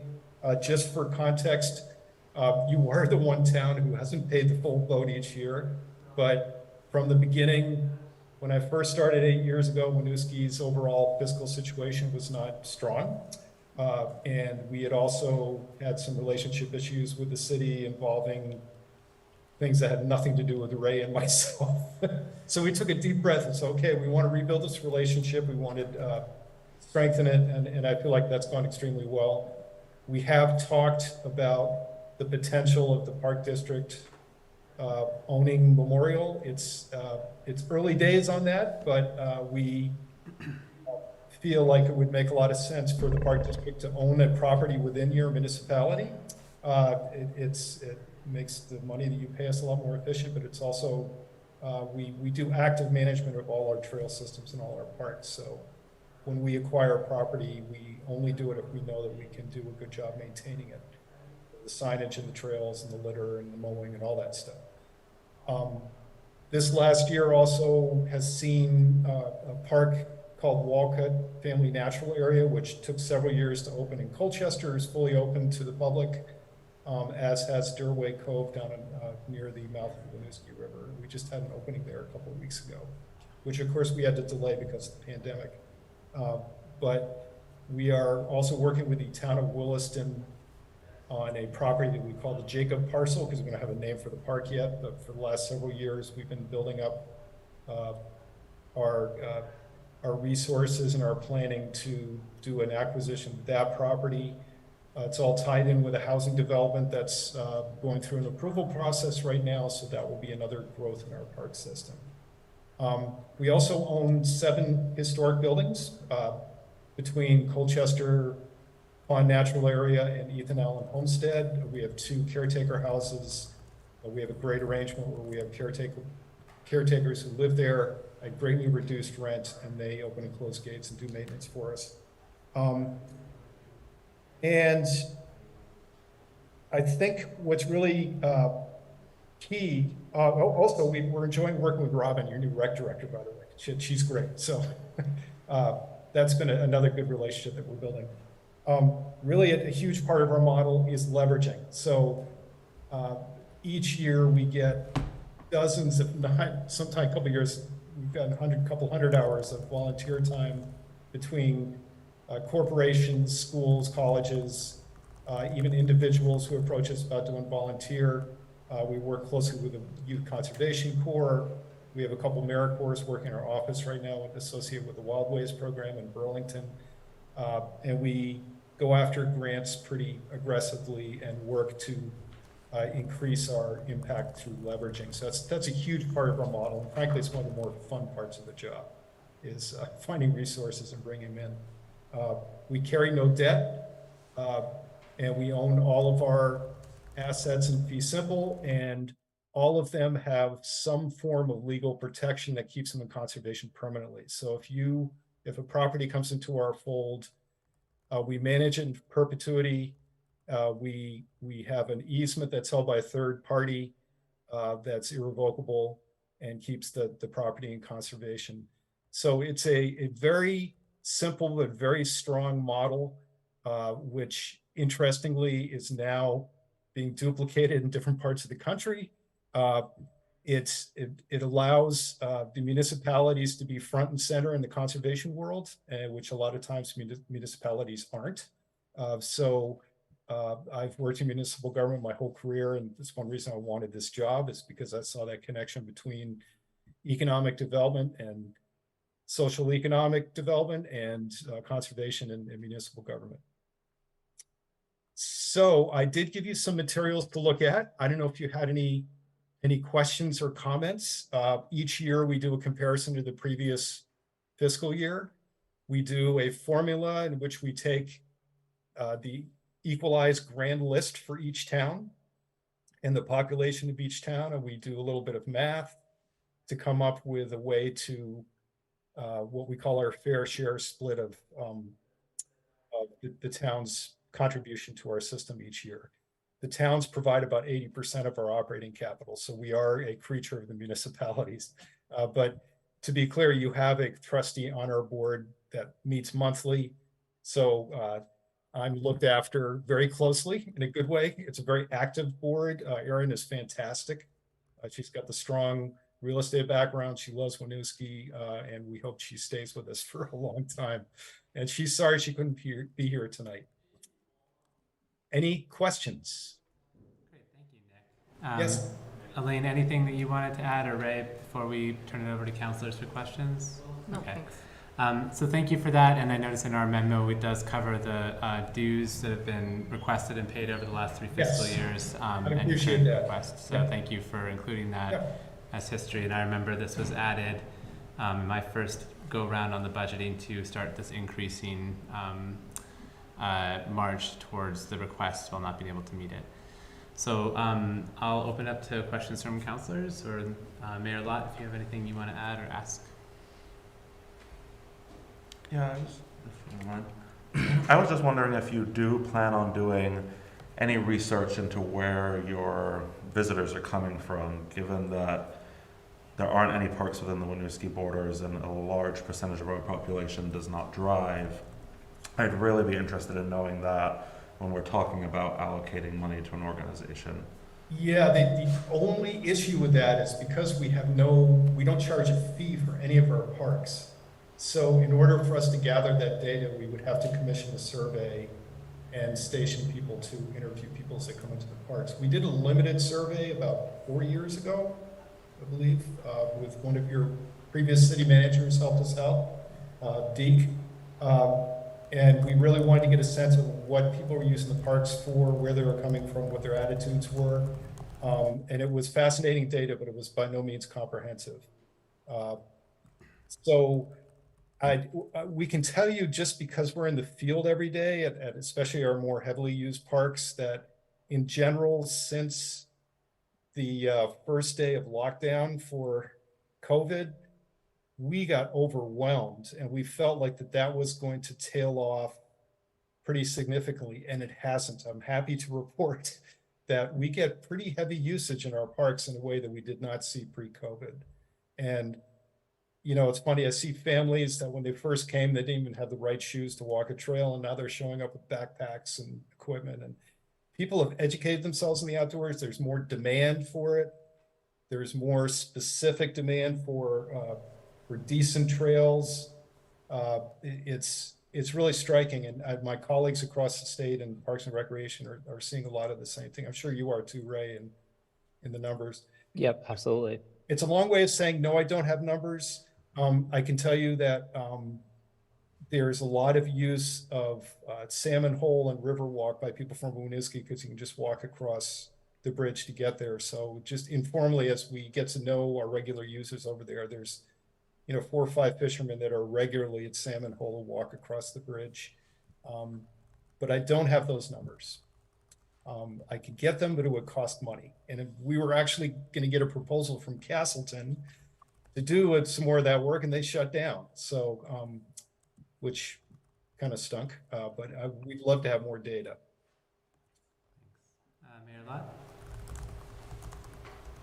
Thank you. And thank you, Nick, for coming in tonight and running through all of that. Sure. I do want to express appreciation for the support that you've been providing in our natural areas over the years, and for having a funding formula that does take into account some income sensitivity. However, I would ask what if you have considered in that, like how the funding formula came to exist without consideration for where you actually manage properties and provide programs, and if you have had discussions about adjusting the formula to compensate. Yes, that was a huge context for when we hired Deke a few years ago to help us out, because I don't know if you remember, but back in 2016, I believe it was, Williston went to the ballot to vote whether to keep us there, because at that point we didn't have a park property. 67% said yes, and we stayed within Williston. But it was a very healthy process because it forced us to ask those questions. If we start going by acreage, it would kind of upend the whole model. Right? At least my board feels this. I have feelings both ways. The vast amount of physical land is in the town of Colchester. So, but if you live in Winooski or Essex or Jericho, any of the other member towns, you have free access to those parks. And we don't charge to any of those parks. So there were, especially a few years ago, we had a lot of deep discussions with our board and with Deke about that, and really just came back to, we need to deal with income sensitivity. We need to deal with population. If we start parsing it by town, it would change our operation completely in our relationship with our park system and our towns. And it would skew things. We'd probably lose a couple of communities. It's not a perfect system, but it's, as you know, we studied progressive versus regressive models. We feel it's moderately progressive what we're doing. It's not completely progressive, but it does not cover every aspect of and every data point of how we operate. But it does make that attempt to divvy up the pie as best we can based on the grand list and income sensitivity. Deke did a lot of data runs on it. Yeah, I could agree that like pivoting to an acreage-based model wouldn't make sense. Maybe some kind of base or like a flat fee for areas where you do provide programming. Like, I see, you know, I use some of your other spaces and really appreciate that I have access to those for free. But I also feel like managing those properties, like you're sort of creating an opportunity to bring visitors into a city and help with their economic development. And like, that's not something that we're getting out of the relationship as strongly. So I'm not looking for an answer tonight, but I would urge you to consider some adjustment in the future. That's a really great point. And I have a trustee meeting a week from tomorrow, so it'd be a good point of discussion. I'll connect with Aaron too. Yes, great. And you know, just to be clear, I've felt since day one on this job that we need to have parkland in Winooski. Now, the history is that we used to lease Casavant. And when the redevelopment of downtown started to occur, my predecessor, I think, probably disagreed with some of the, I'm not sure what happened, but the relationship kind of soured at some point in the past. And Ray and I just sort of picked up and said, okay, let's take a deep breath. We looked at Casavant again. We did things like transfer the right-of-way underneath the highway back to the city so you guys could more effectively plan the potential expansion of Riverwalk. We did a lot, you know, we worked with your Parks and Recreation plan a few years ago to get some more traction on that. Then when Memorial came on board, I just felt like this could be the park that the Park District could take on as something that would manage for the city. So I agree with you. I think we should own parkland within the city of Winooski, and that's been a goal that Ray and I have had. Other things have prevented that from happening, just in terms of the huge priorities and the huge growth in downtown and all the things that are going on in the city of Winooski. But we're about to achieve it in Williston, and we'd like to do it in Winooski as well, because I do feel like we should own parkland within your town. Yeah, I think it could be I think we talked about this last year. Yep. When and if staff has the bandwidth to deal with that and want to bring something forward to commissions or council, we'd certainly entertain a discussion. Well, I've actually been directed by Elaine to come up with something to talk about next fiscal year. So we'll be, it's something we talked about with Elaine, and we have a more clear path, I think, now towards having that discussion. I mean, I can't speak for Elaine and the city council, but meanwhile, we're doing our best to make sure that park functions and doing a lot of trail work down there. And there's also an interesting, at the end of Morehouse Drive in Colchester, they own some land back there that connects into the trail system. So we've been working with the Champlain Housing Trust on that. I think long-term that there is huge potential for trail connectivity along your side of the Winooski River.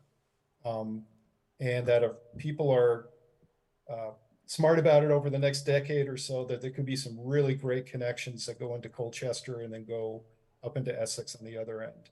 And it's expensive and it's hard, but that's just my personal opinion. I think there's some great opportunities for trail connectivity, which would be beneficial to everyone. I don't know if you're aware, but on the Colchester side, there's a lot of new public land. The Fitzgerald Farm, the Senesac Farm, Pine Island, we have McCrae. Those are all interconnecting public parcels with sort of an informal trail system. But there is the potential for a huge connection between trails. There's people talking about putting a pedestrian bridge across the Winooski River into the Intervale. Our goal is to secure, our short-term goal is to work with the city of Winooski to secure a piece of parkland over the next couple of years and get it developed and up to snuff to the point that people can enjoy it. And I feel like Ray, I think we've made some good progress towards that. Thanks, Nick. Elaine, did you want to add on to the item about next fiscal year, FY25? Yes, thanks.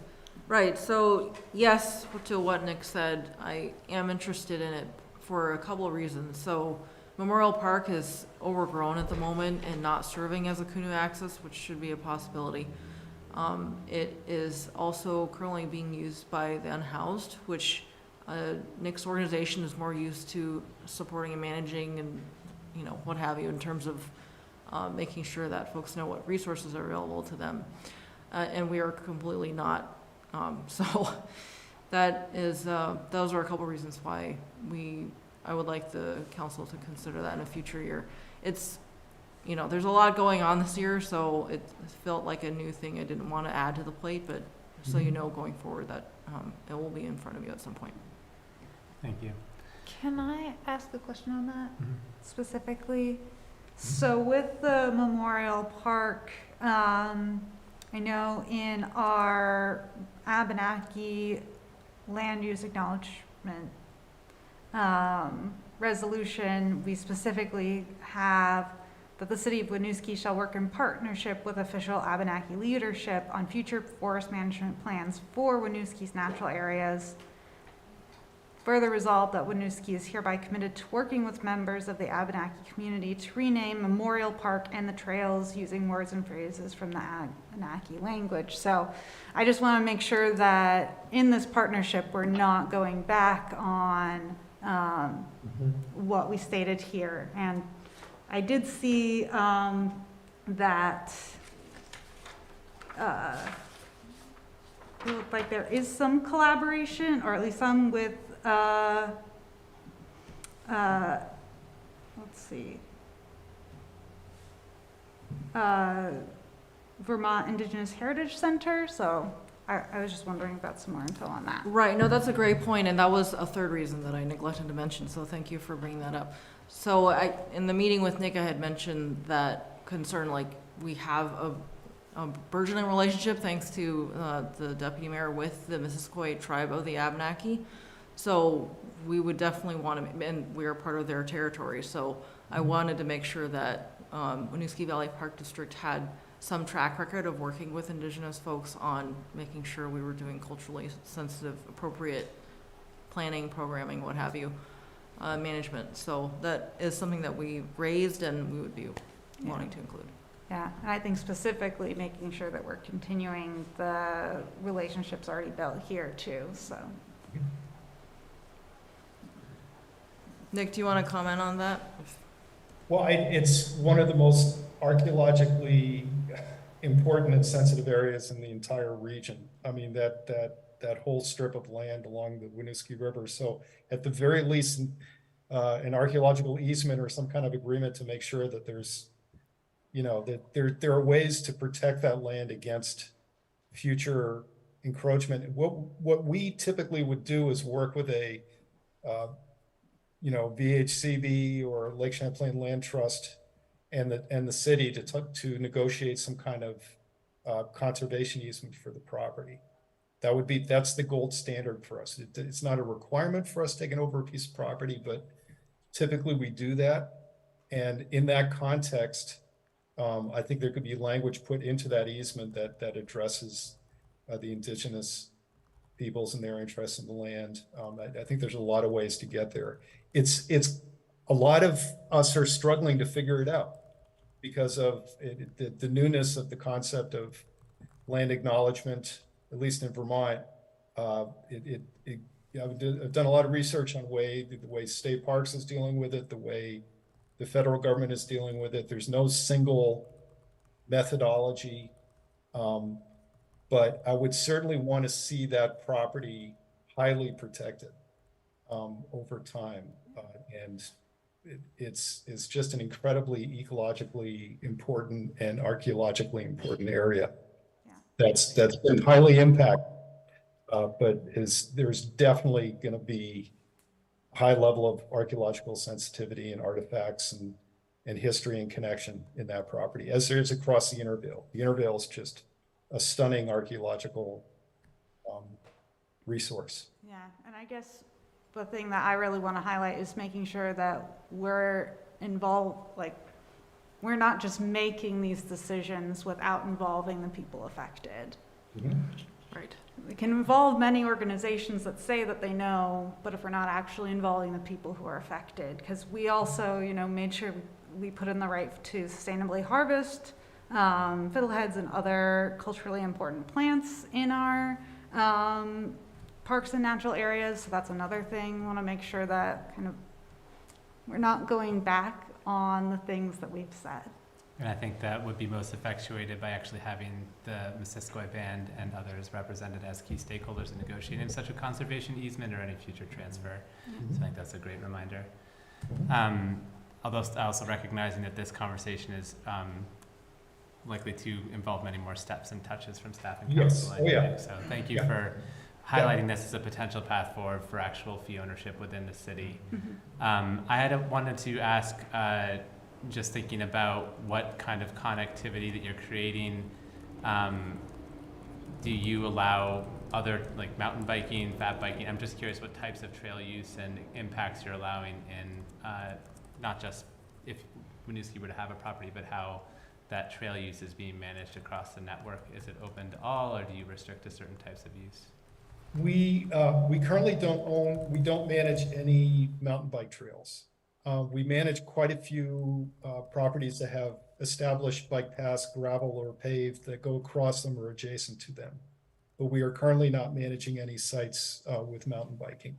That's not a philosophy in our bylaws. It's just we've had a couple of situations where it may have made sense on a couple of different properties, but currently it's all you come in and leave your bike at the door and use the trail system.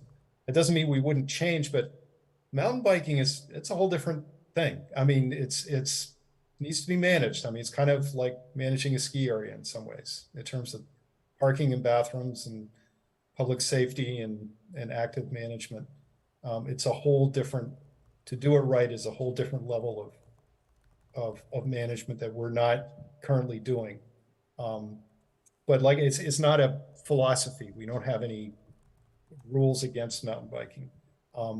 We're very, very heavily used by, people running, walking their dogs, launching their boats, and, all on foot. Other questions or comments on the budget request and general program? Yeah. Yep. One of Councilor Renner's first question was about use and any gauge of use. So at the state level, they have sign-in sheets and sign-out sheets. Is that something the park uses?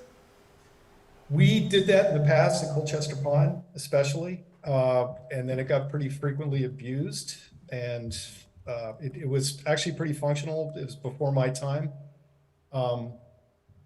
So it's a little bit different philosophy when people come to our parks and then they come to a trailhead at state parks, and I've signed into those same things.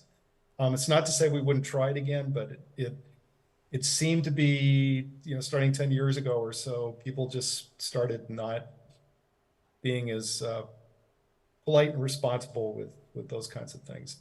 I'm taking your point, though. We need better data. I'm hearing that, so I appreciate that. Yeah, having some type of even a proxy of some kind would, I think, be valuable. So you thinking about that as a low barrier way to gather some data, but I appreciate the reliability of it may not be sufficient to meet the needs. So, and then I forget my second question.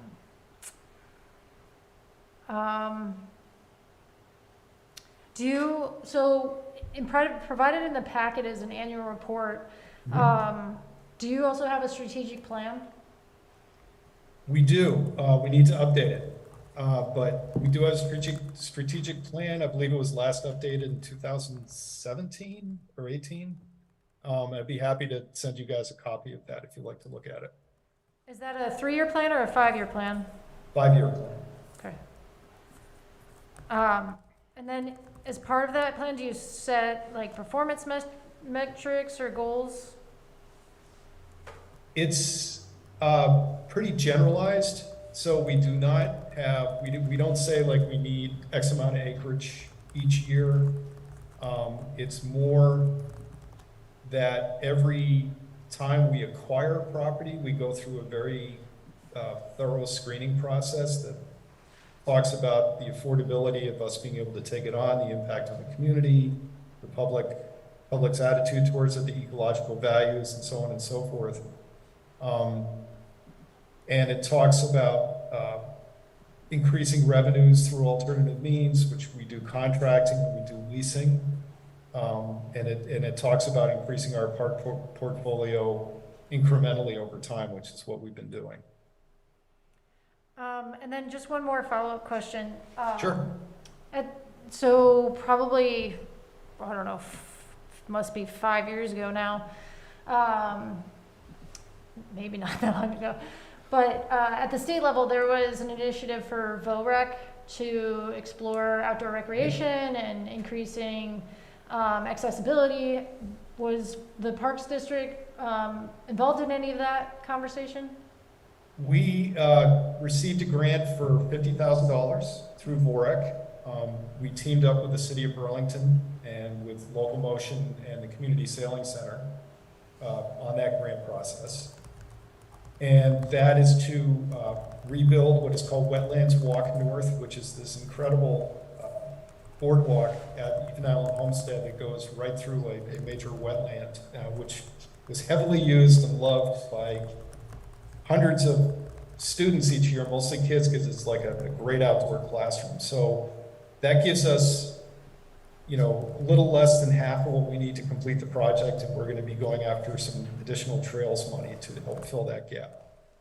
And we're getting geared up for that. So yes, and then we also are regular applicants to LWCF, and also when we do acquisitions, we work with Vermont Housing Conservation Board, Vermont Land Trust, Lake Champlain Land Trust, and the Trails Program at the state. So we're frequent flyers with the various grant proposals that are put out each year.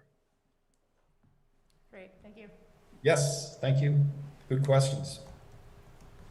Are there any questions from members of the public who are, I think, only online at this point? You can raise your hand. Any other further questions from members of council, staff? Okay. Well, thank you, Nick, so much for bringing this forward and for the healthy discussion and kind of prefacing some of the opportunities ahead. And thank you, Ray and Elaine, for the prep on this as well. Sure thing. You bet. Thank you so much. Great questions. All right, have a good night. You too. Thank you. All right, we'll move to item D. This is on for discussion approval. This is the Treasurer's Q1 September 2022 budget report. I'm excited to ask John Finney to join us up here at the podium, or the table with mics on it. And the floor is yours. Good evening, everyone. I'm John Finney, he, him pronouns. I started my position as city treasurer this past August. I'm here to present some key takeaways from the Q1 F23 financial report. In Q1, we saw Winooski's financial position strengthen as community activity continues to return to pre-pandemic levels. The city's general fund currently projects a final surplus to close of $500,000. The bulk of this increased forecasted surplus is due to cost savings from staff vacancies across multiple departments. We're also forecasting surpluses in the following enterprise and special revenue funds: the combined parking garage fund, TIF fund, community and economic development fund. We are also forecasting deficits in the following: the water fund, wastewater fund, community services fund, and the rental registry fund.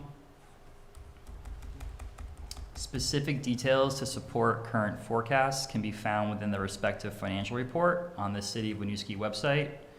Please bear in mind that this is a Q1 report and that projections are a best guess, guided by the financial activities we've realized so far, and therefore are subject to change as we progress through the year.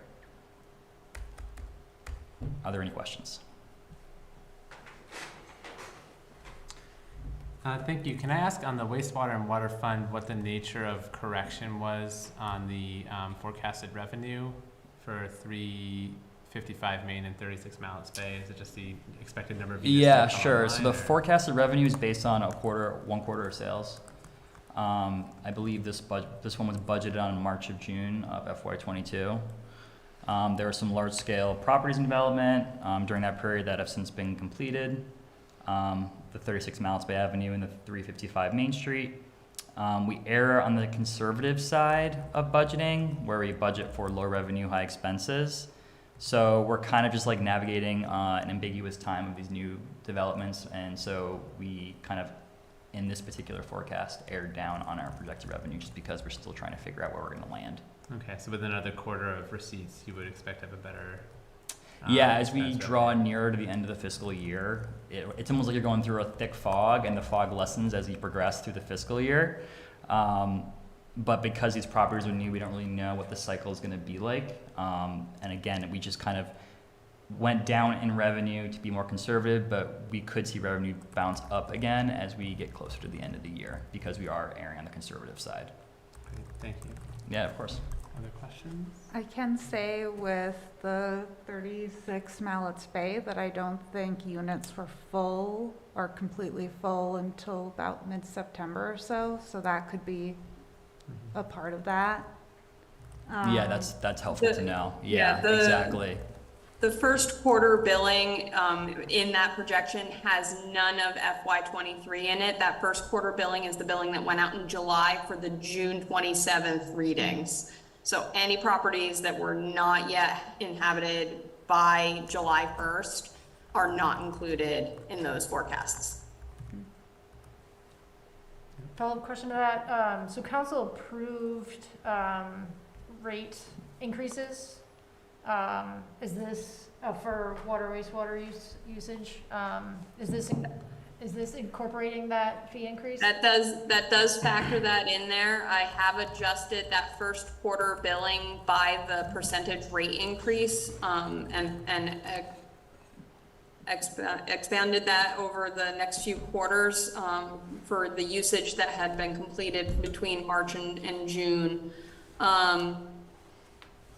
But consumption does vary quite a bit. We do see jumps in usage and consumption around the holidays and in the spring. So those will be our largest quarters for billing. Can I ask a follow-up question to that?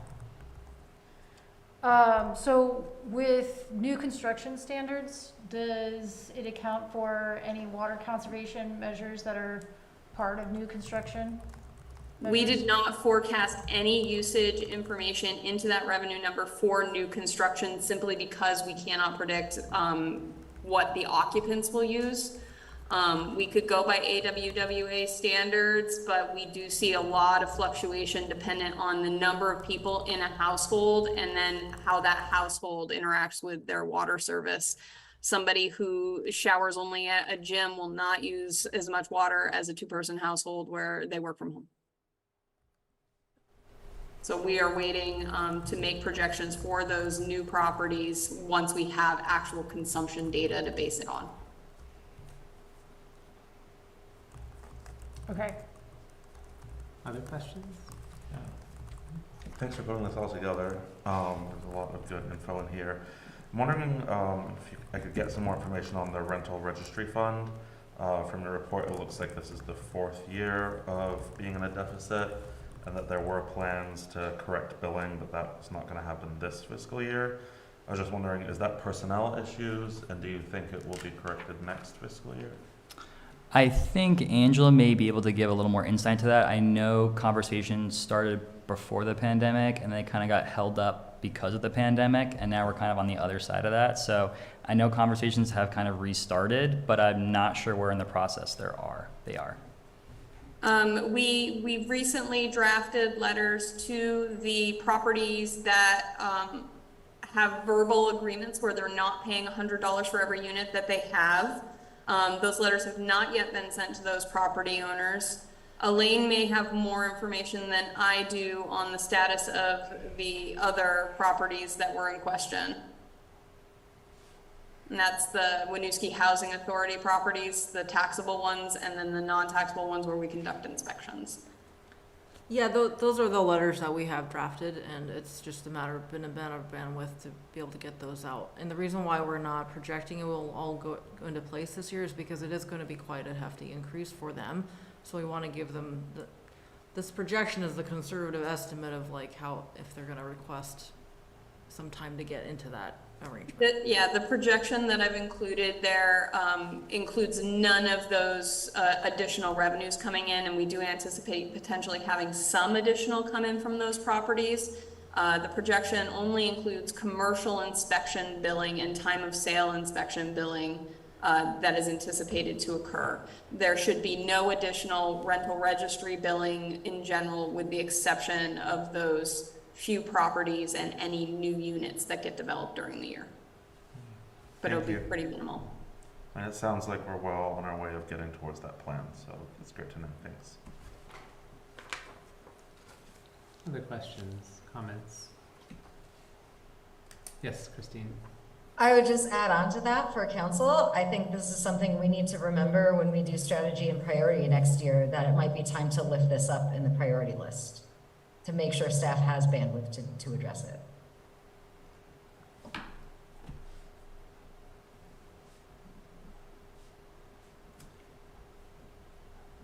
Other questions, comments?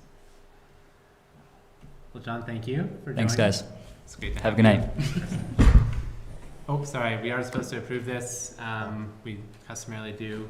So I will take a motion to approve the Q1, Treasurer's Q1 September 2022 budget report.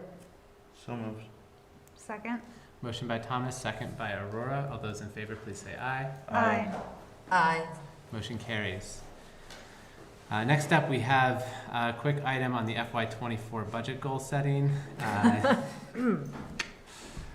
So I think we have had plenty of foreshadowing that this is coming. So Elaine, I will turn it over to you to set the stage for this conversation. So we are currently in fiscal year 23. We are in the first phases of working on developing the FY24 budget. At your last meeting, you discussed the unusual context for the FY24 budget, which is that we have some one-time federal money related to COVID recovery, known as ARPA, that can be used for one-time purposes or as bridge funding for new budget items that you expect to use TIF money for starting in FY25. As noted in your packet, we have the following questions for you, and I'm stalling so I can open it up, which are, what are your priority areas to fund? Given that we may need to identify cuts, what are your priority areas for service reductions? And then, are there new initiatives or programs you would like us to consider as staff builds the budget? Another question is your criteria for how to spend ARPA/TIF money. My apologies for not sending those draft criteria until today. Did you all get that in your emails? Yeah. Christine, okay. So before we get to the four questions then, I'd also like to note that usually staff does ask you to set a tax rate goal. For those of you listening from home, you would expect that if you've tuned in previous years.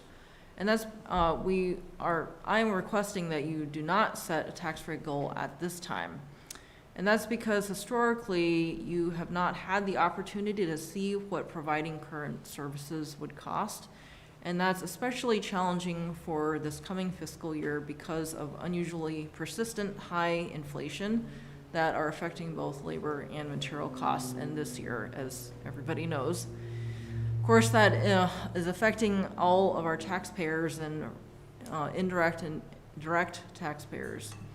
But it'll be a particularly challenging year. So, and the thing is, as you saw in your packet, just the projected costs to the general fund of cost of living adjustments and health insurance costs, even with a projected grand list growth revenue offset, just those two costs with that offset taken into account is estimated to result in a 4.48% tax rate increase. That does not include gas prices, material prices, etc. Historically, the city has done an average of 2% increase per year in the tax rate. So it just seems impossible at this moment without cutting some painful areas.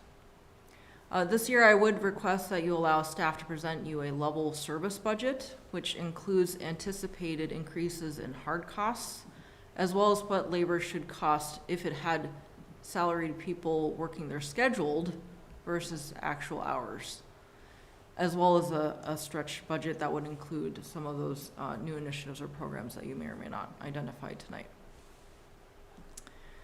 So my first question is really whether you're okay with not setting a tax rate goal today. There will be cuts that we and you or you will have to make in terms of like the affordability problem for our residents and taxpayers. But I do feel that it's important that we make that more transparent to you and the public, and I think that that would be more transparent if we give you a level services budget at the outset.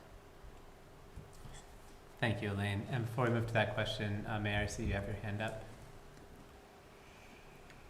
Thanks, Jim. I was just going to share that I think this approach makes sense, given that a level service budget is just going to be substantially higher increase than like in the past. We might have asked for that. It might not have cost that much more. Or I'm sorry, asked for a certain tax rate that maybe wasn't that far outside of plausibility. So I'm supportive of seeing actual cost level service budget as well as like a stretch budget as another example. And I wanted to lift up from the Finance Commission, Municipal Infrastructure Commission meeting that there was support for use of reserves or ARPA to retain level service but mitigate increases. So not a specific number, right? But like if a level service budget is 8% higher, you know, we could have a conversation about using some of those funds to mitigate that burden on the community while still being able to maintain a level service budget.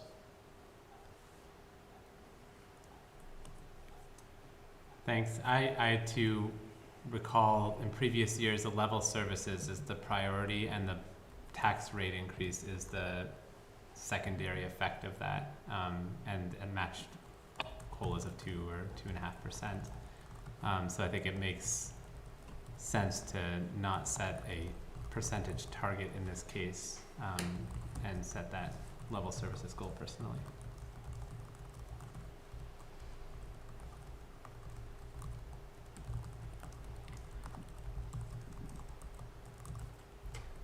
Other thoughts on the first question? I guess maybe I could have a little bit of clarity. So it sounds like there's definitely going to be a budget that reflects level services. Is there going to be a budget that shows stretch from what the mayor just said?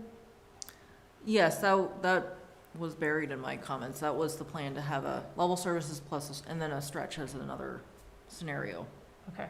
As I understood, the mayor's proposal would be the level services budget might end up being an 8% tax increase, and so the Finance Commission supported putting ARPA in to turn that into a 6% tax increase, but maintain level services. That wouldn't be a stretch budget. That would be the level services budget with a lower like a depressed rate of increase. The stretch budget might be a 10% tax increase, and we could use ARPA to take that down to 8, is how I understood it. Right, yeah. And there was no, just for the public, those numbers are purely yeah. illustration. For example. Okay, I was just about to say, there was no discussion on hard numbers. Correct, yeah. So, okay, that is helpful. I was not completely clear on that.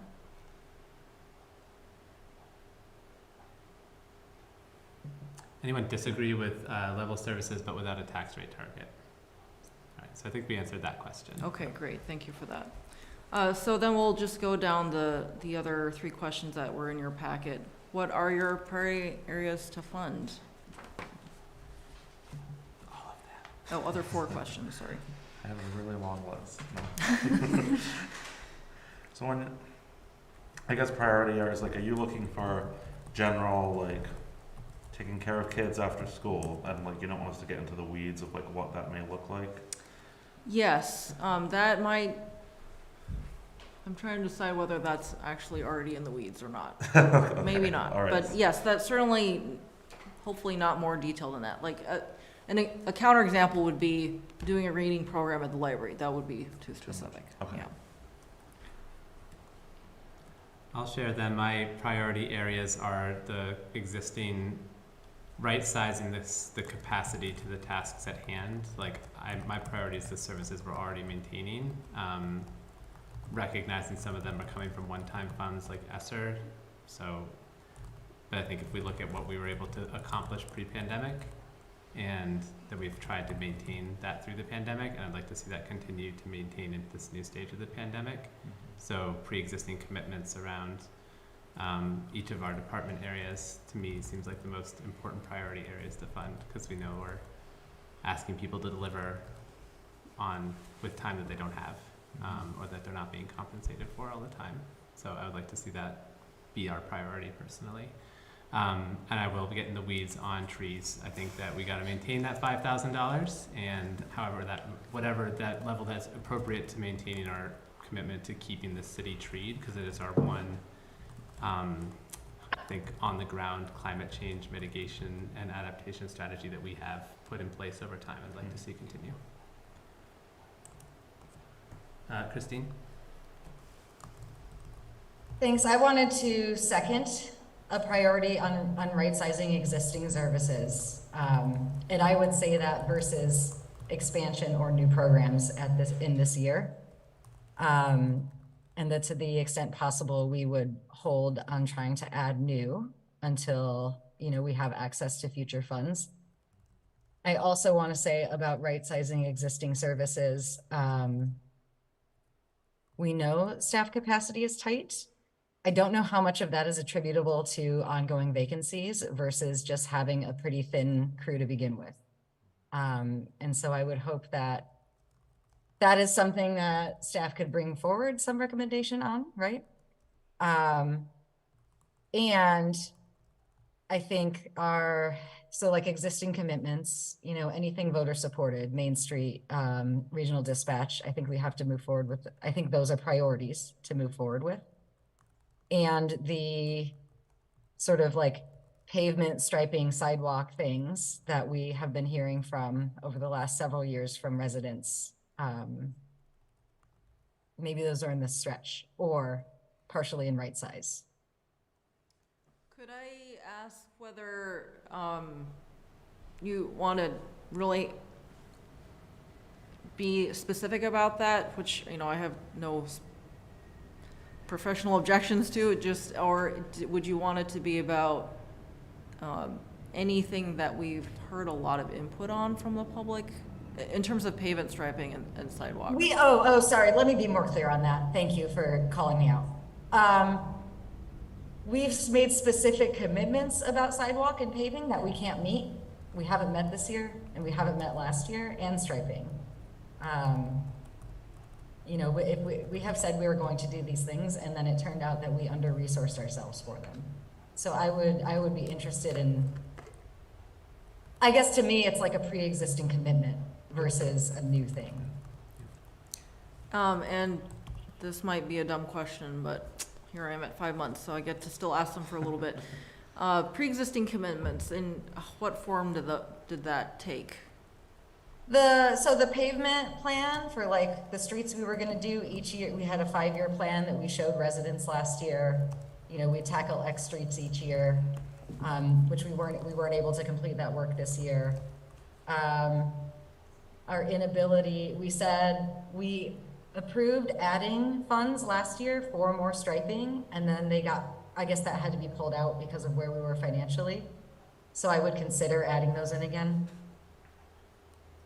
And then sidewalk, there was also a sidewalk plan that was shared that I don't think we have been able to deliver on either. John would have those in the last year's budget presentation. Thank you. Thomas? I just feel like I can third what Jim said and second what Christine said. Like I spoke with some neighbors and some other residents recently, and they really love the programs that we provided. They've sent their grandkids or their kids. But one thing that they mentioned, to Christine's point, is one person said, it's great that I can take my grandkids down to the pool, but I need an alignment after driving them to the pool. So like, I think that's one thing that our community really notices, and we did make that promise to them. So I know it's line nitpicky, but I would like to strengthen that line.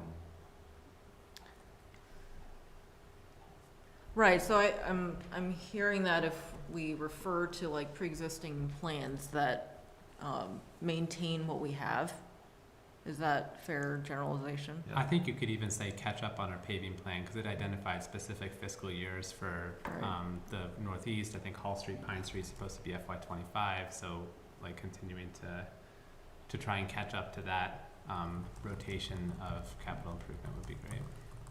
Okay, great, yeah. So it wouldn't be new, it would just be trying to meet the existing. Catching up. Right. I'm going to be the voice that counters some of the previous comments. I would say that it's one point in time where I would love to have additional detail, but that's more operational than is something that council has access to. I would say that in terms of right sizing, I think it would be valuable for the city to look and evaluate what programs are working against your programmatic goals and be encouraged to sunset programs that aren't meeting your goals. And to look at either modifying those programs so that they do meet those goals, or developing different programs in their place. So when I think of right sizing, to me, that's what that means. And actually having staff feel supported to sunset programs that aren't working and that aren't meeting goals. Often we continue doing something even though, like, just because we've always done it, rather than taking a hard look at it and saying this isn't really meeting our needs and this isn't really meeting our goals. But that, again, is a level of detail that council won't have any insights to. So something that I would encourage as departments start to develop their budgets to consider. And I, am in agreement that pavement, trees, striping, absolutely should be priorities. And one other thing that I would add as a consideration, as a priority, is one-time funds that are have incentives that would be new but are limited. Those incentives would be limited timeline. So there are some capital improvement projects that could benefit from being added that would have the greatest amount of incentive funds available for the city within the next fiscal year. And so I would encourage that to be considered as a potential priority. And I think it kind of gets into later in the conversation, but in terms of one of the matrix of considerations, having limited high incentives weigh into some of the budget decisions. Thank you, Christine. Thanks. I wanted to support what Bryn just said about program efficacy. This is something that I hope comes into play as we think about the ESSER funds rolling off, and that we've put out a lot of new programming through that resource, but making sure that we look at what was most effective to the community versus just trying to capture all of that going forward. And I'm sure you could apply the same thinking to other areas of city work. But I'll stop for now because I know Councilor Hurd hasn't gone yet. Caught up on typing. I want to make sure. I think some of right sizing comes into this. I don't know if I'm now going to be too general, but priority areas to me, thinking of kind of department specific, would be community services and fire and code. I think those are areas that we have, in some ways, underfunded and I think what we've seen, thinking about code, thinking about our discussions about housing, I think that's extremely important, as well as the continued issue that Chief Audie has brought up of our lack of coverage at times for our fire personnel. And then with community services, I'm thinking about the ESSER funds, and I'm thinking a lot about the amazing programs that kind of help rebuild and as well as continue community throughout COVID-19, and a lot of things that I feel like heard from all different corners and all different parts of our community is that need for community, and thinking about that too as including childcare in that, and concerns about what's going to happen with the senior center. So I just see in both of those areas an extreme need. And if there is that thought of using some ARPA dollars to keep the tax rate down, that I think there's a lot of argument to be made that, especially in our community services, that those are some of the folks directly addressing needs due to the pandemic.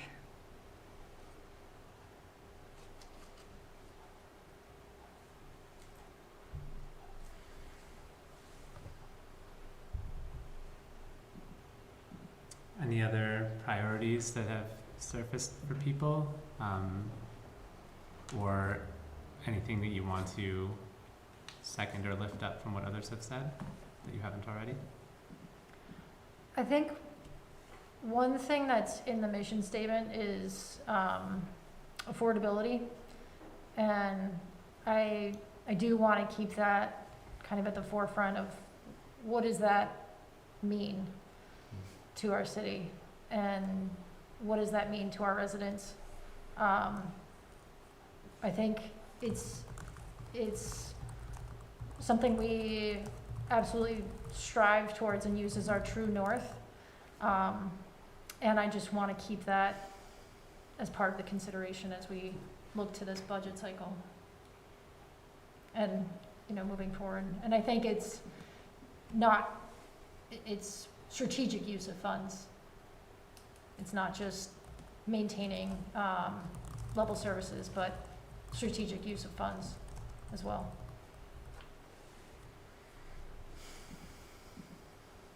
Yes, Christine?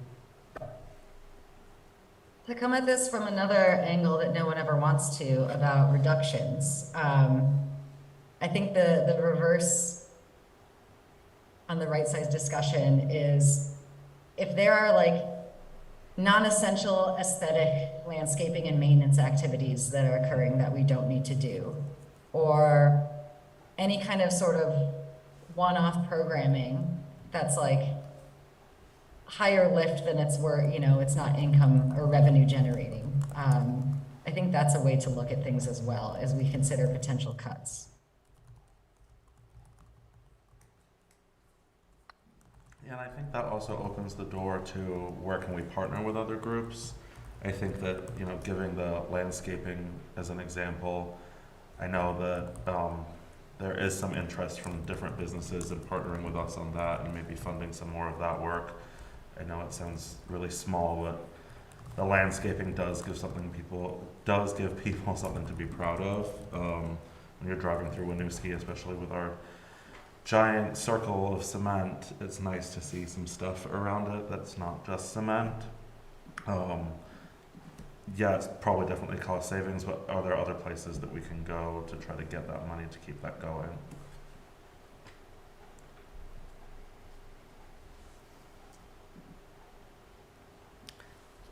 So if I could ask for clarification on areas to prioritize,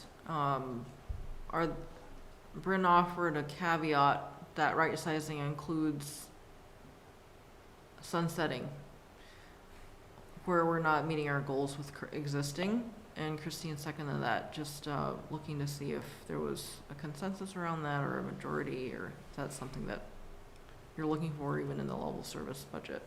I disagree. I mean, I think that, I would hope that staff wouldn't put forward a budget for a program that doesn't work. So I guess I assume that that's not gonna be in the budget.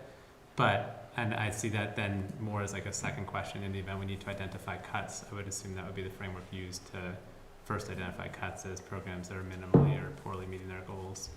But I was trying to think of one as you were speaking, Counselor. I can't think of one that I'm like, we should just get rid of that because it's not working. And if staff came to me and said like, it's just not working to run the library, it's not delivering at the goals, and I'm saying again, as like a complete example, we would all like gasp and cry and like wouldn't do it. So I think, yes, I would love to say like this program just isn't functioning, but I worry about benchmarks we use to define that and not being well set. Thrive is my biggest concern. It's a money loser if you look at it as far as the fee model, which is why it rolled into general fund, and I don't know that we would come up with metrics that say this isn't meeting its goals, so we should end it. I would rather look for like a real values discussion about like if we have to pick one of the 20 things that we really care about in the city to end, what would it be? I think right sizing in the goals in terms of priorities to fund in a positive way is how do we maintain what we were doing pre-pandemic?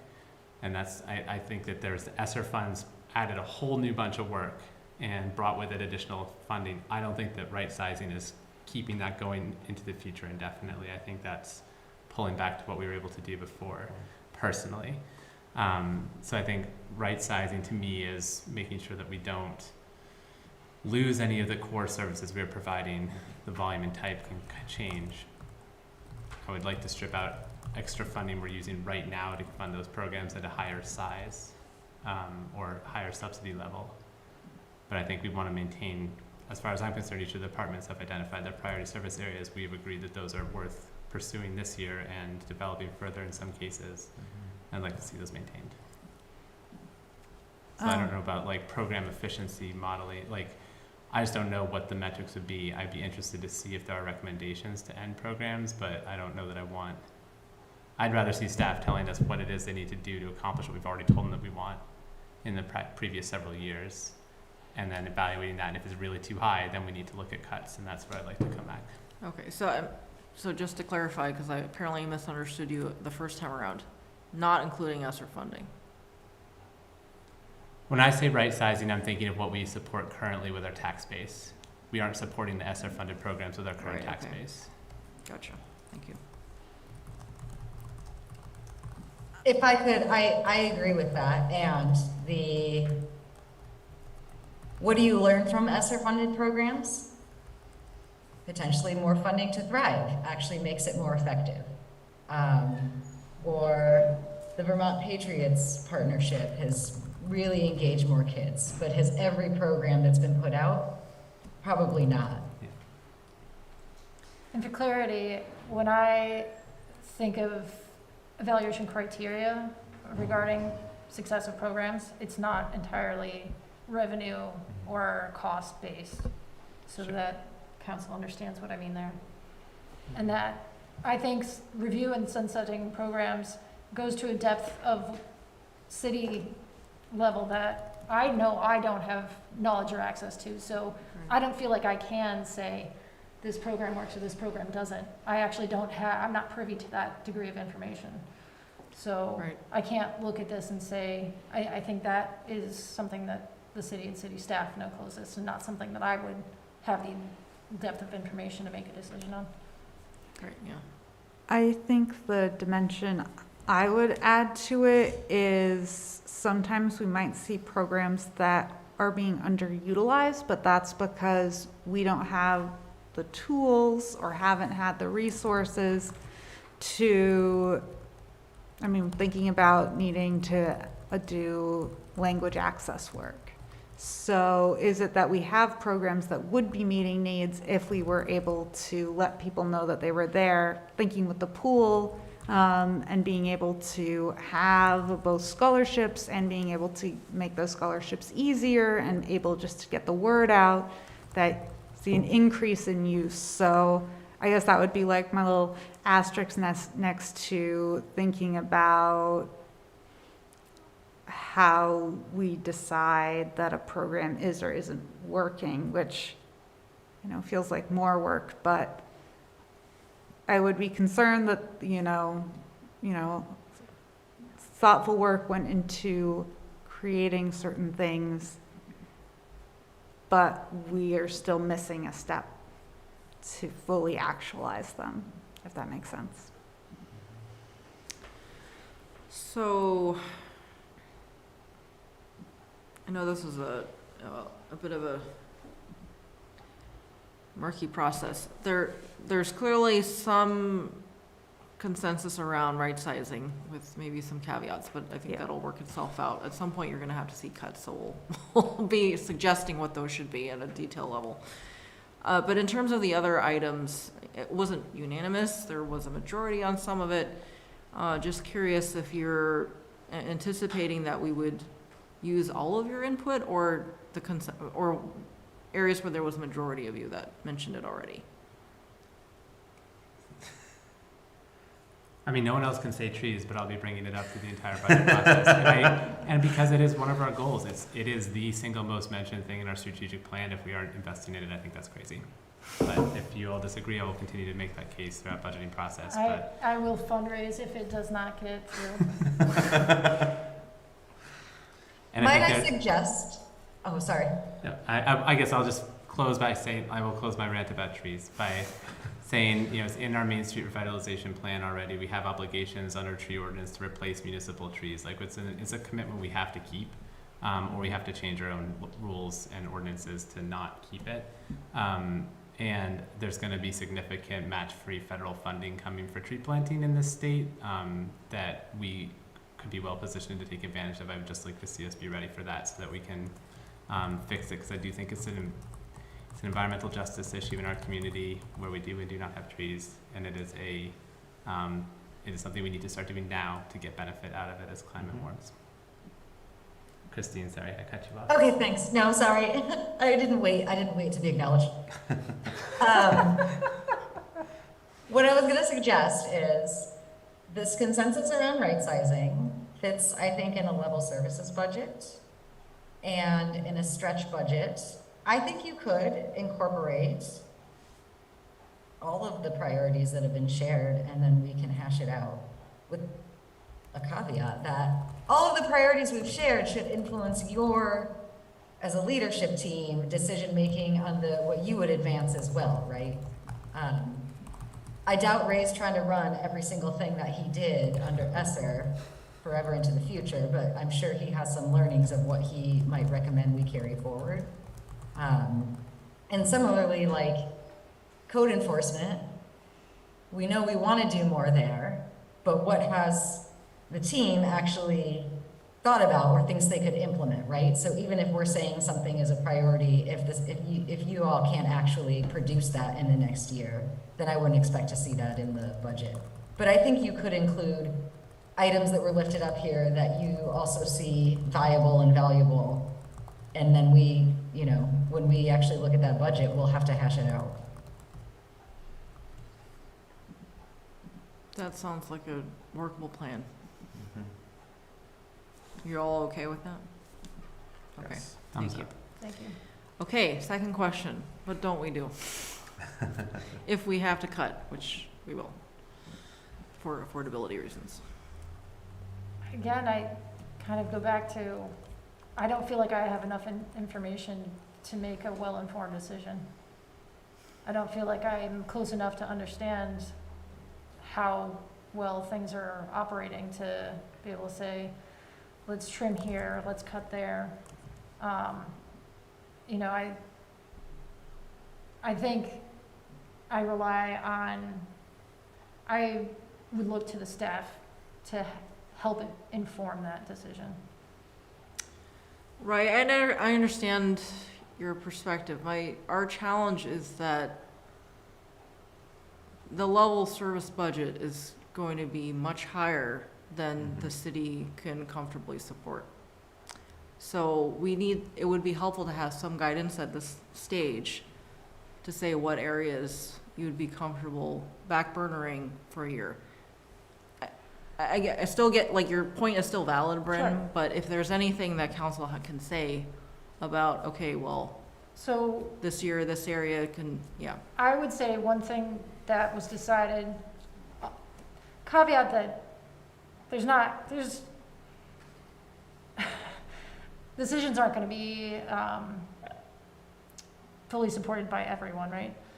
So I think a decision that council made last year that we may want to reconsider is additional contributions to downtown Winooski.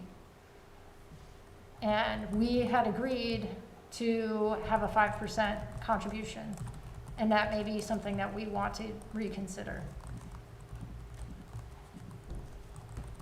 Can I maybe broaden that concept to looking at across our contributions, our voluntary contributions to all of our partners? Because we'll have other requests from Town Meeting TV and Sure. have one today from WVPD. I think we're already getting fair shakes with these requests, but if there were ones that we can look at, those might be areas. I think generally speaking, subscriptions is one of the first areas that organizations look to cut or reduce as one-time savings, not something that necessarily you won't return to, but as some optional funds to mitigate. What kind of subscriptions exactly? I mean, all kinds of subscriptions. So the organizational contributions that that Councilor Duncan just mentioned, but I think any and all subscriptions that the city, opts into. So like membership dues, for example? Do you mean like external third-party contributions, or are you talking like subscriptions for services? the city Subscription for charges? services, Yeah. not membership dues. I think like VLCT, I don't know if there's obligations versus something that's optional. Does that make any sense? Staff will have more input on that, It but makes sense I feel like one of the, to me, Okay. but I don't know that they're necessarily optional. So a lot of those fees are in exchange for services. So the Channel 17 payment is for Channel 17 coming to 2 meetings a month. So if we weren't to pay that, then your meetings are no longer televised. So GMT, that's for bus service coming through Winooski. So a lot of these things, while it feels like they're just being assessed on us, they are for services that are provided to the community. I think, use your judgment. okay, But that is an area to look for cuts. fair enough. Your potential Yeah. service area reductions. Right. Yeah. To your earlier point, you gave me a general direction that we can then look at for details. Just want to make sure I Christine, I see your understood hands your up. meeting. I could support that. I was gonna suggest also, we have talked about maintaining existing infrastructure. I haven't looked at the CIP in a long time, but if there's like new capital projects that don't have an urgency, we could delay or not do the 5% escalator that we typically do. I know in the past, we have added capacity for interns in the fire department. I don't know how much that contributes to our actual safety coverage, or if that's more of a recruitment and pipeline tactic, something to consider. I mentioned earlier unnecessary landscaping maintenance. I wonder if there are hours of operation at the pool that are not well utilized and potentially don't make sense to have as many hours there.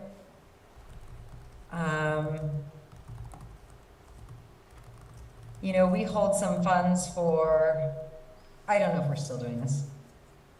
We used to hold some funds for the city council to lower barriers. It was like a 5K line item. I feel like we haven't even used that in several years. That could be removed. It's essentially being used for translation services right now. Okay, that's good. I'm glad we're doing that with it. There's the professional development line item. I feel like that's really underutilized. Like most of us don't even dip into that. That could be potentially reduced. I'm talking about for council. With staff, you make a judgment call on what you need there. It's actually a pooled line item right now, so. Okay. Between city and council? Or between Right, like commissions and council? anyone that doesn't have a dedicated budget, or if a department needs extra budget, like, they would all come out of that. And it has been underutilized in recent years, but I'm trying to actually make a push for staff certainly to use it, and I suggested that counselors mention to your commissions that you all have access to that, because if you're gonna serve, want to make sure that you feel supported in that service.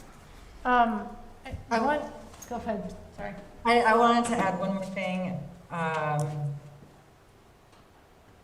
and I've kind of lost my train of thought about, I would encourage staff to reconsider the bingo program, as it was a revenue generator that we got rid of. And I have heard it missed by some of our older residents. It's nice to bring it back. So I'm going to jump in and comment on the bingo program.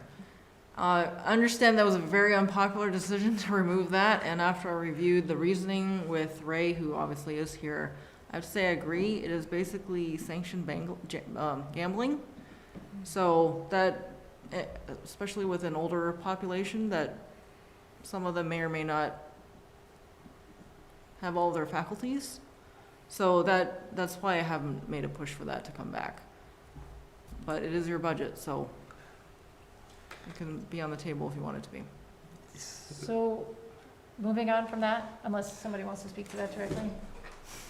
I guess I don't know how high of a priority it is, but I know a lot of Winooski residents go to Colchester for bingo, so I don't know that we're stopping them from doing so by just not having it here.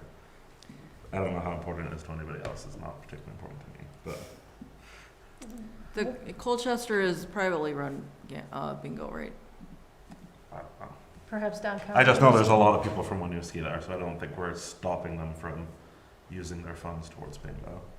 Perhaps That's the downtown concern. Winooski wants to explore Maybe. programming, Maybe. sponsored event.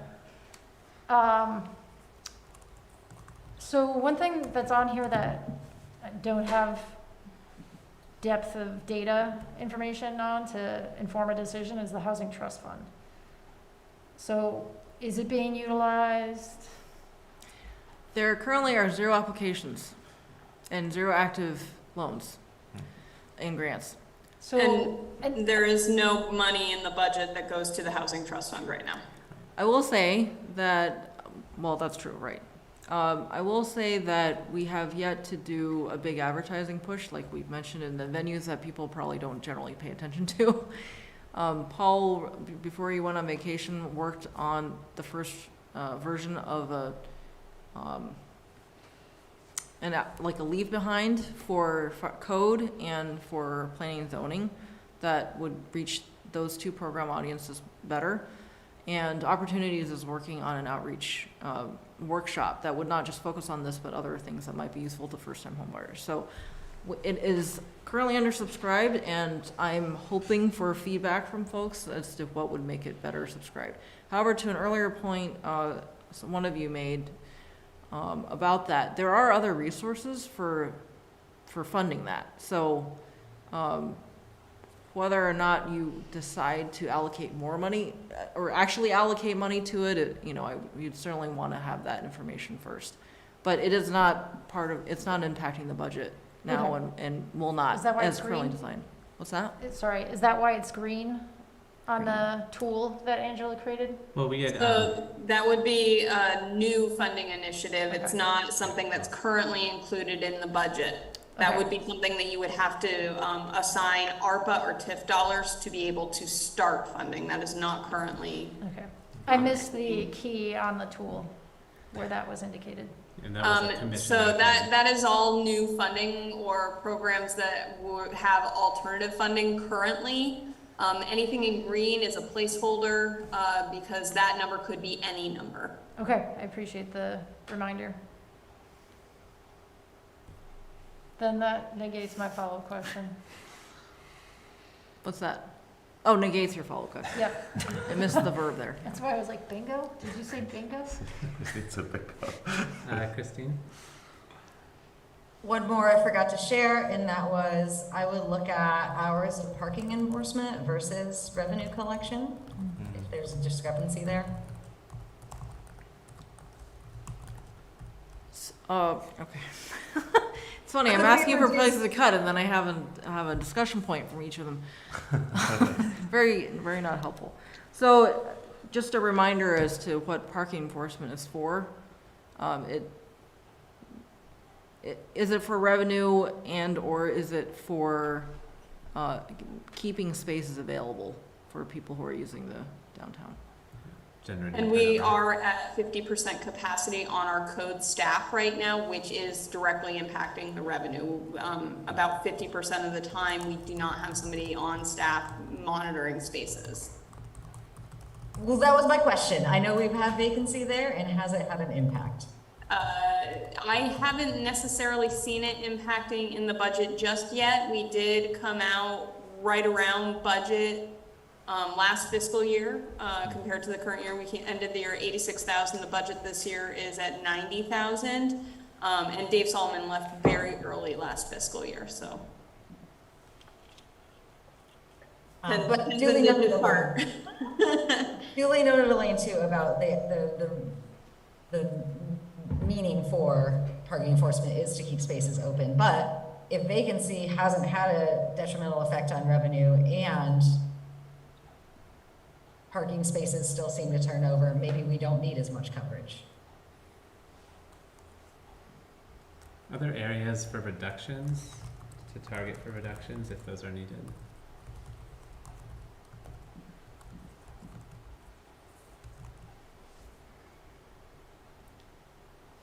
I mean, I would tend to agree with you, Mayor, on the capital improvement plan and thinking about scaling back capital projects, provided we can try and meet some of the commitments that we've made, but maybe we go back in time and look at what those are in order, so it might bump sidewalks and striping off before it bumps paving. I think that's, I'm thinking of like first in, last out, or last in, first out.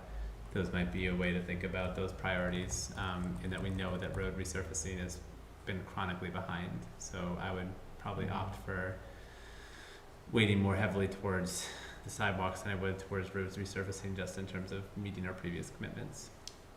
I don't feel great about that, to be clear, because I've been pushing hard for sidewalks, but I think if we gotta look for something, capital and infrastructure might be the most cost-effective places that don't touch people.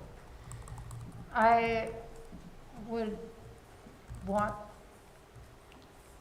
I mean, in terms of things that, again, revisiting the cuts and considerations that go into it, I would say when looking at capital improvement cuts, to look at not just things that have first in, last out, or however you phrased it, but anything that would have a higher return on investment to maintain, something that investing in that will have a longer term payoff, or as well as greater third-party financial support is one of the capital improvement considerations when weighing what to keep or cut.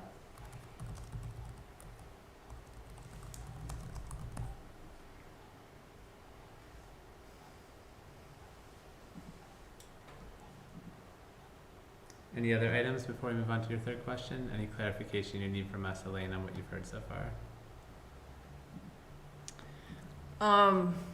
Thanks for the input. I know this is a tough question. None of us like it. And I think the strategy I'll take on this one with staff is we'll explore in any of all of these, because we're going to need every tool we have. Third question. Where is it? Got so many windows open. Are there new initiatives and programs that you would like us to consider in the stretch budget? I mean, I more or less have said that when looking at capital improvement projects, to consider return on investment and available incentives that may be limited in their time availability.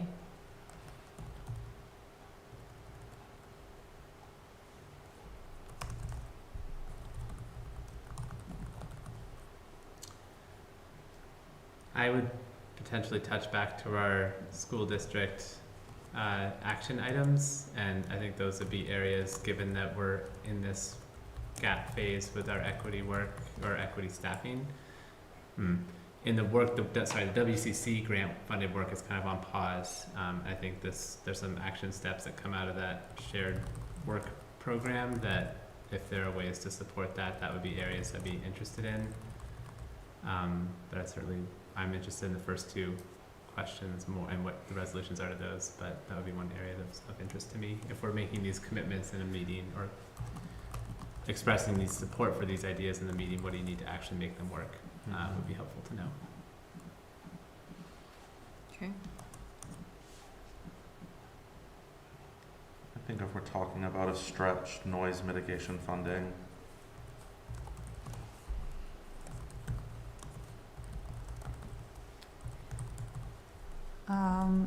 and I kind of second what Jim said.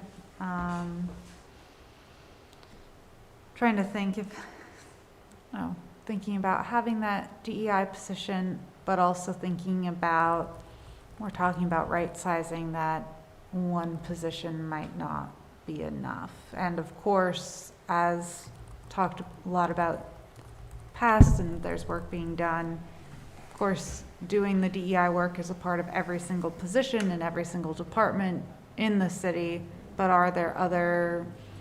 is there additional support around that to make it sustainable and meaningful, and also make sure that any staff that we bring in, we aren't actively causing harm to them?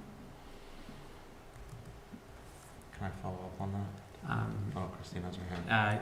Yeah, let me go to Christine first and then Thomas. No, let him follow up on that. Okay, sorry, Thomas and Christine. Yeah, I agree partially in what you're saying, Aurora. Like, I'm not sure if a single equity director is the best approach to DEI. I would like to commend Elaine. I know one of the reasons we're really excited about you is you have a DEI approach to how you take on your job. And I think having that at the top may similarly equal out to hiring a director for that position, and it may not be as necessary as it possibly had been in past years.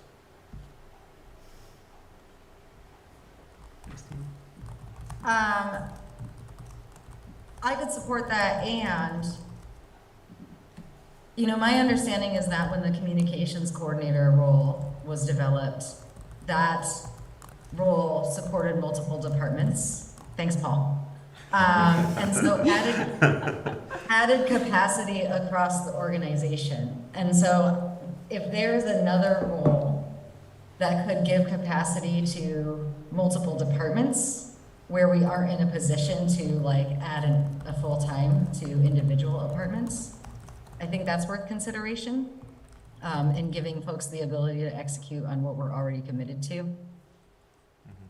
As far as new stuff, I'm not really interested in adding anything new with the position that we're in beyond, is there some sort of upscale that is required to actually deliver on existing commitments? So what we talked about earlier with, getting our paving program working, or post ESSER, did we learn that Free Thrive tripled actual enrollment and engagement? That could be worth keeping to me, but I don't want to add anything brand new to the list. I want to follow up on Christine said about having a position that could increase overall capacity. I think that's definitely something to hold. Acknowledging that can be a very high burnout. Those type of positions can be very high burnout, especially if they're low paid, but that some of what I've heard is that there could be additional admin/operational support that could, support some of our directors and hopefully then free up them to focus on other tasks.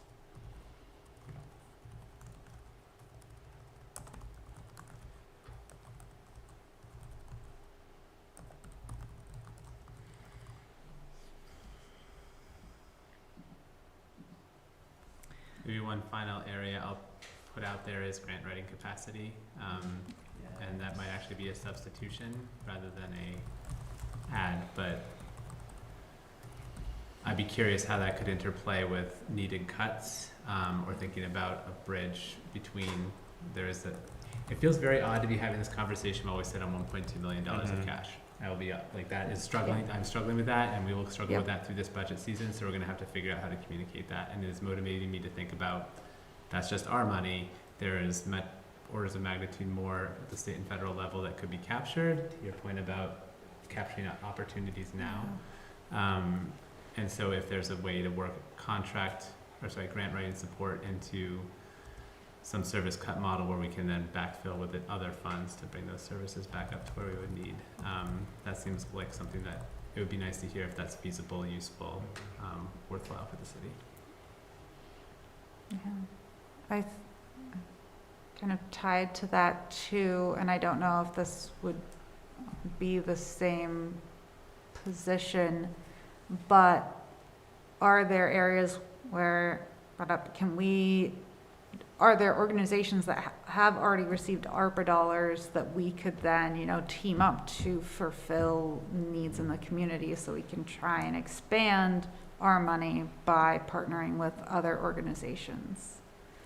Yeah, so one of the pieces of homework I still need to do, probably because it's not fully fleshed out yet, is there is what I heard at Town Fair and what I heard at the Vermont Town and City Managers Association conferences. There's a ton of federal money coming, and Ted Brady, the executive director that some of you might have met the first time last meeting, there's 400 federal programs coming out of ARPA. 200 of those are programmed, 200 are not. So it actually, Jim, crossed my mind when I was listening to all that. Are we going to need some support just to keep track of everything? VLCT is supposedly doing that, but they actually advised in one of the sessions, consider temporarily deepening your bench so that you can capture all that. We have some good capacity on the infrastructure side, but I haven't seen all the details for all the other areas that maybe it would be helpful just to have someone tracking all that. The tricky bit is, can they actually deliver on that and actually offset that loss in revenue? That's the question. But yeah, something I think we should consider. So not to cut you off, but I just want to mention that for this set of responses for this question, new initiatives, I think rather than looking for consensus, it's more that we would consider if it made sense to us and then recommend against the ones that made more sense to us as staff. So you don't have to come to consensus if you don't want to. I'm comfortable with that. Yeah. Same. All right, and then, Go ahead. So the last question, which I added today, which you had asked for before and I just gave to you today, criteria for ARPA/TIF. So caveat, staff, leadership team has not had a chance to weigh in on that, so we might adjust it a bit after our meeting. But did you have comments on the draft list that I provided you earlier today? If you wanted to sort them, not go so far as a weighting exercise, but perhaps sort those or add or subtract, I would welcome that. So I'll be honest, I still haven't been able to open this and review it. Oh, okay. okay. It did not because you sent it to me, but just because of the way the timing worked this afternoon, I still haven't looked at this. I can try now, but I won't be able to fully participate in discussion. Christina, I see you have your hand up. Yeah, I like the list. I am supportive of it. One addition, if we're talking about use of ARPA, I think we should, maybe this isn't the right location, the criteria, but I was thinking back to the discussion about potential use of mitigating escalating costs on existing services as being a potential use, or like upfront paying for capital instead of adding new debt to our debt service.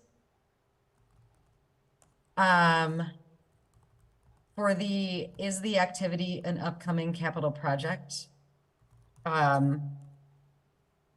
Something about and I think maybe this is why you said with high long-term debt, I'm thinking, would this save us money in the long run? And then Does the funding support an activity currently performed but under-resourced?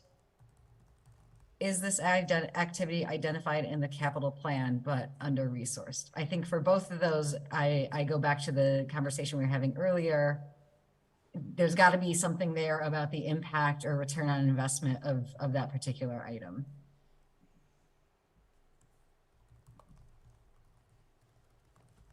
I support the mayor on that. Other comments, feedback on the criteria? Clarification if I could. So it was row 5. Does the activity support the replacement of an existing city? No, that's not right. Row 6. Row 6. Row 6. And there was there another one? 9, row 9. Okay, yeah, thanks.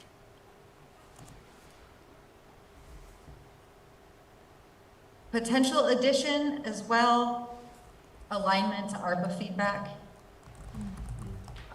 We haven't seen that yet, but if we do.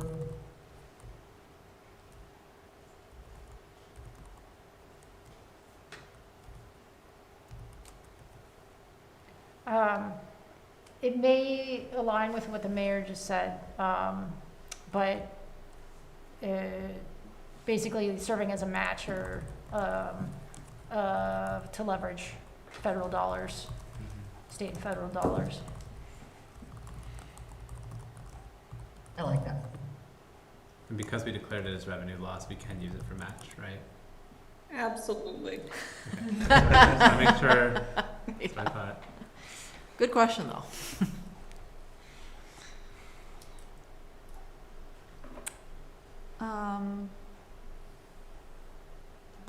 I also like the list and the suggestions. One thing that I've been trying to toy with if this would be a helpful addition, and this would, I guess my thought behind it would be to give equity initiatives kind of, I don't want to say bonus points, but give them necessary weight, would be maybe a question say directly addressed in the equity audit.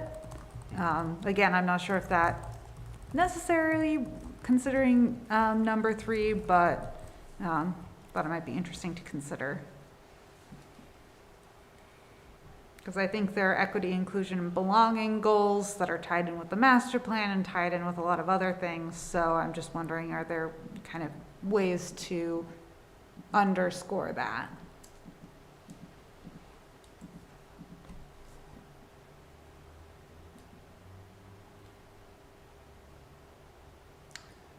Any other feedback?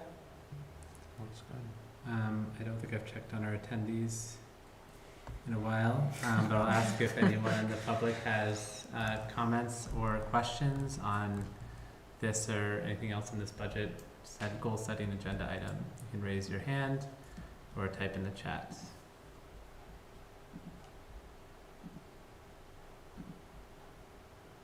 All right, I'm not seeing anything. Elaine, is this enough for you? Is there other types of input that you need on this scoring sheet? Yeah, thanks for that discussion, and because you didn't have much time with it and you haven't had much time with it at all, Jim, I think what we'll do is, just start with this, and maybe the leadership team will actually rank them and propose that and see where council comes out. Leadership team, thanks for sitting through all this. Is there any clarification that you would like from council at this time?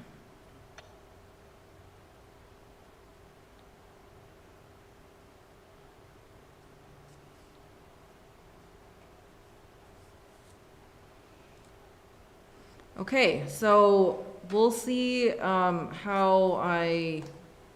well I manage this feedback. Thank you for going through this exercise.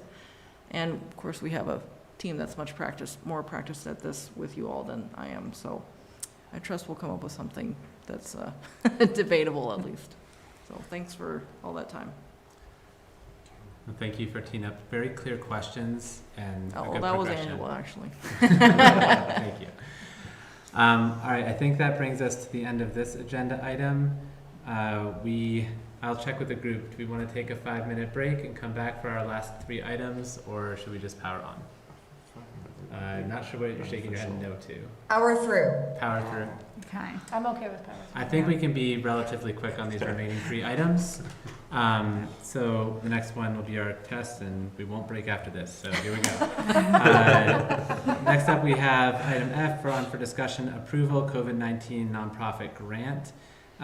There is a question of clarification needed from council about how much we intended to allocate and obligate in our vote around the the nonprofit recovery grants. Elaine, I presume you want to say a little more on what the issue is. I felt it was pretty clear from the memo, but if there's anything you want to add. Yeah, just for the benefit of the public, because we had signaled to everyone that council would probably award today. 11 applications were received on October 5th, each for the maximum amount of $10,000. The original plan was for council to consider awarding the COVID-19 recovery nonprofit grants this evening. However, as Councilor Hurd mentioned at the top, the Safe, Healthy, and Connected People Commission was unable to make their recommendations during their regular meeting on Tuesday, October 11th. So the commission did decide on a special meeting on November 1st to consider their award recommendation. So hopefully council will have it on their agenda on November 7th to decide.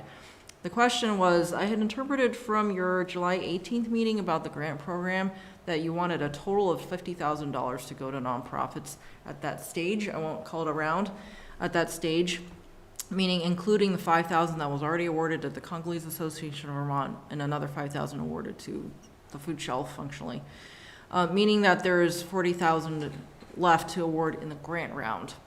However, Aurora asked about this and I realized that the discussion is not perfectly clear, so wanted to make sure that you had the opportunity to direct staff to your wishes. Is the total to award now 50 or 40? You can ask a clarifying question. Do you want us to confirm our intention from that prior meeting, or do you want us to discuss whether we would like to instead have 50,000? I interpret as the first one more narrow. What did we mean? Because that's the direction already given to grantees and SHCP. Just a figure of bounding our discussion. Yes. Technically, you can at any point discuss whether you want to allocate reserve fund for anything else. Or, yeah, so it could be either. Okay, I'll put a path forward just in the interest of clarity. My recollection was that we were allocating 50 grand total and that there was 10 of that being allocated to these 2 awardees at the first stage. That's my recollection. The number of responses is high, which is encouraging, and I would love to I would like to keep it at 50, but like 50 total, 10 already obligated, with the direction that the Safe, Healthy, Connected People Commission to recommend if we need to up that level because they had more applications than they could fund. So I think it'd be helpful to know that if there was more than $50,000, would you fund more than more than $40,000 worth of additional grants? Does that make sense? So that's I'll put that on the table as a path forward rather than making the decision now to change the amount higher. Mayor, I see you had your hand up. My recollection matches yours. I support your path forward. I would also ask, do we have leftover allocation in the business grants? I feel like we didn't distribute all of that money. Angela, that's correct, yes? There is still some remaining funds in the business grants. I don't believe we allocated all of it. We had, I believe, 7 total awards. There was a recommendation, from the Finance Commission to open it to, what was exactly the phrasing? Businesses that opened after the start of the pandemic and therefore had no financial operations prior to 2020.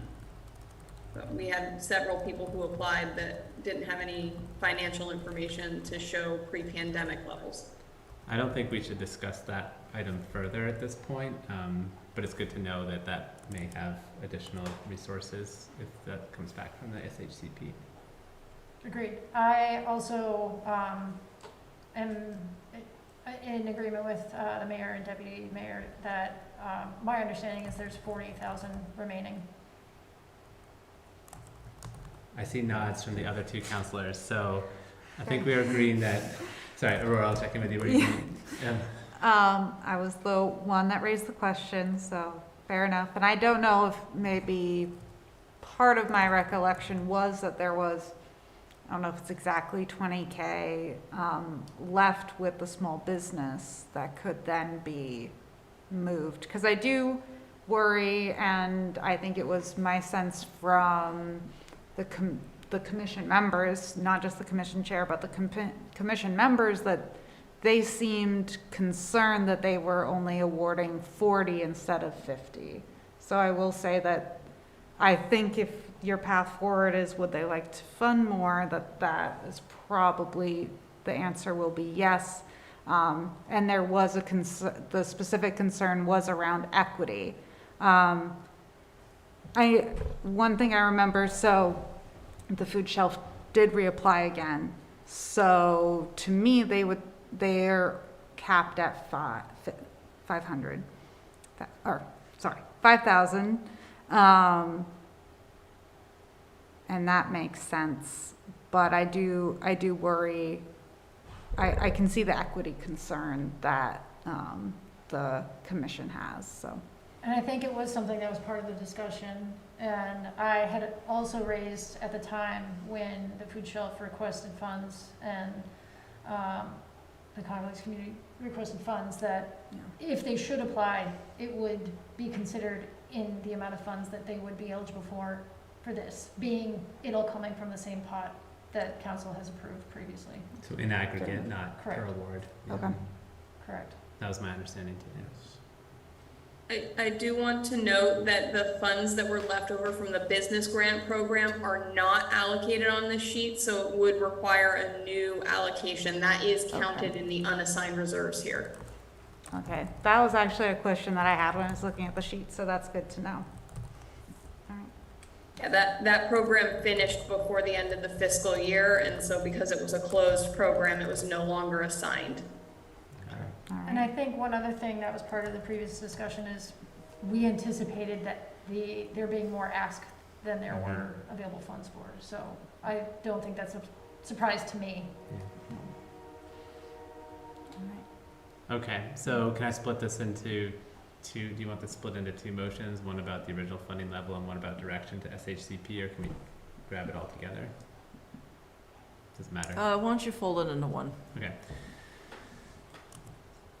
So I would entertain a motion to confirm that the total allocation was 50,000 with 10,000 already obligated, and encourage the SHCP to make a recommendation for funding that contemplates an additional allocation to the total grant awards available if they deem it appropriate. So moved. Second. All right, motion by Bryn, second by Thomas. All those in favor, please say aye. Aye. Aye. Motion carries. Thank you. Is there anything else that you need, Elaine, on that item? No, that was good. Thank you. All right, the rewards of powering through is that we now move on to our last two items, which are probably somewhat easy. Well, I don't know what you have in mind, Aurora, That's for probably the pretty minutes simple. correction. But, so the next item is maybe a housekeeping item, deciding whether to cancel the November 21st council meeting. When we set our schedule in March, we did not remove the November 21st meeting. Generally, we do not meet the week of Thanksgiving. So there's a recommendation to carry that tradition forward and not meet the week of Thanksgiving. So moved. Second. Great. Motion by Bryn, second by Aurora. All those in favor, please say aye. Aye. Motion carries. Final item H was added when we pulled our council minutes from 10-3-22 out from the consent agenda. So I will turn it over to you, Councilor Hurd, for what corrections you want to suggest. All right, this I didn't catch in time to just send an email to correct it, but I still want to make sure the record was corrected. Under the public comment section, Parker Silver was misgendered in the minutes. So it's just correcting that. My apologies. Thank you for pointing that out. No worries. All right. So the change would be to change all pronouns in the second paragraph of public comment on page 2 from her to they or them. Yep. And she from her to they and she to them. Any other changes that need to be made to the minutes? All right, can I have a motion to approve the minutes as amended? So moved. Second. Motion by Thomas, second by Bryn. All those in favor, please say aye. Aye. Aye. Motion carries. That brings us to the end of our regularly scheduled agenda. Can I have a motion to adjourn? So moved. Second. You sure?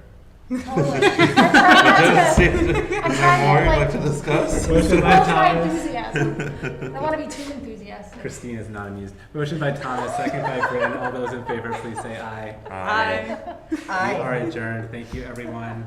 Have a lovely Thank you night. very Thank much. you.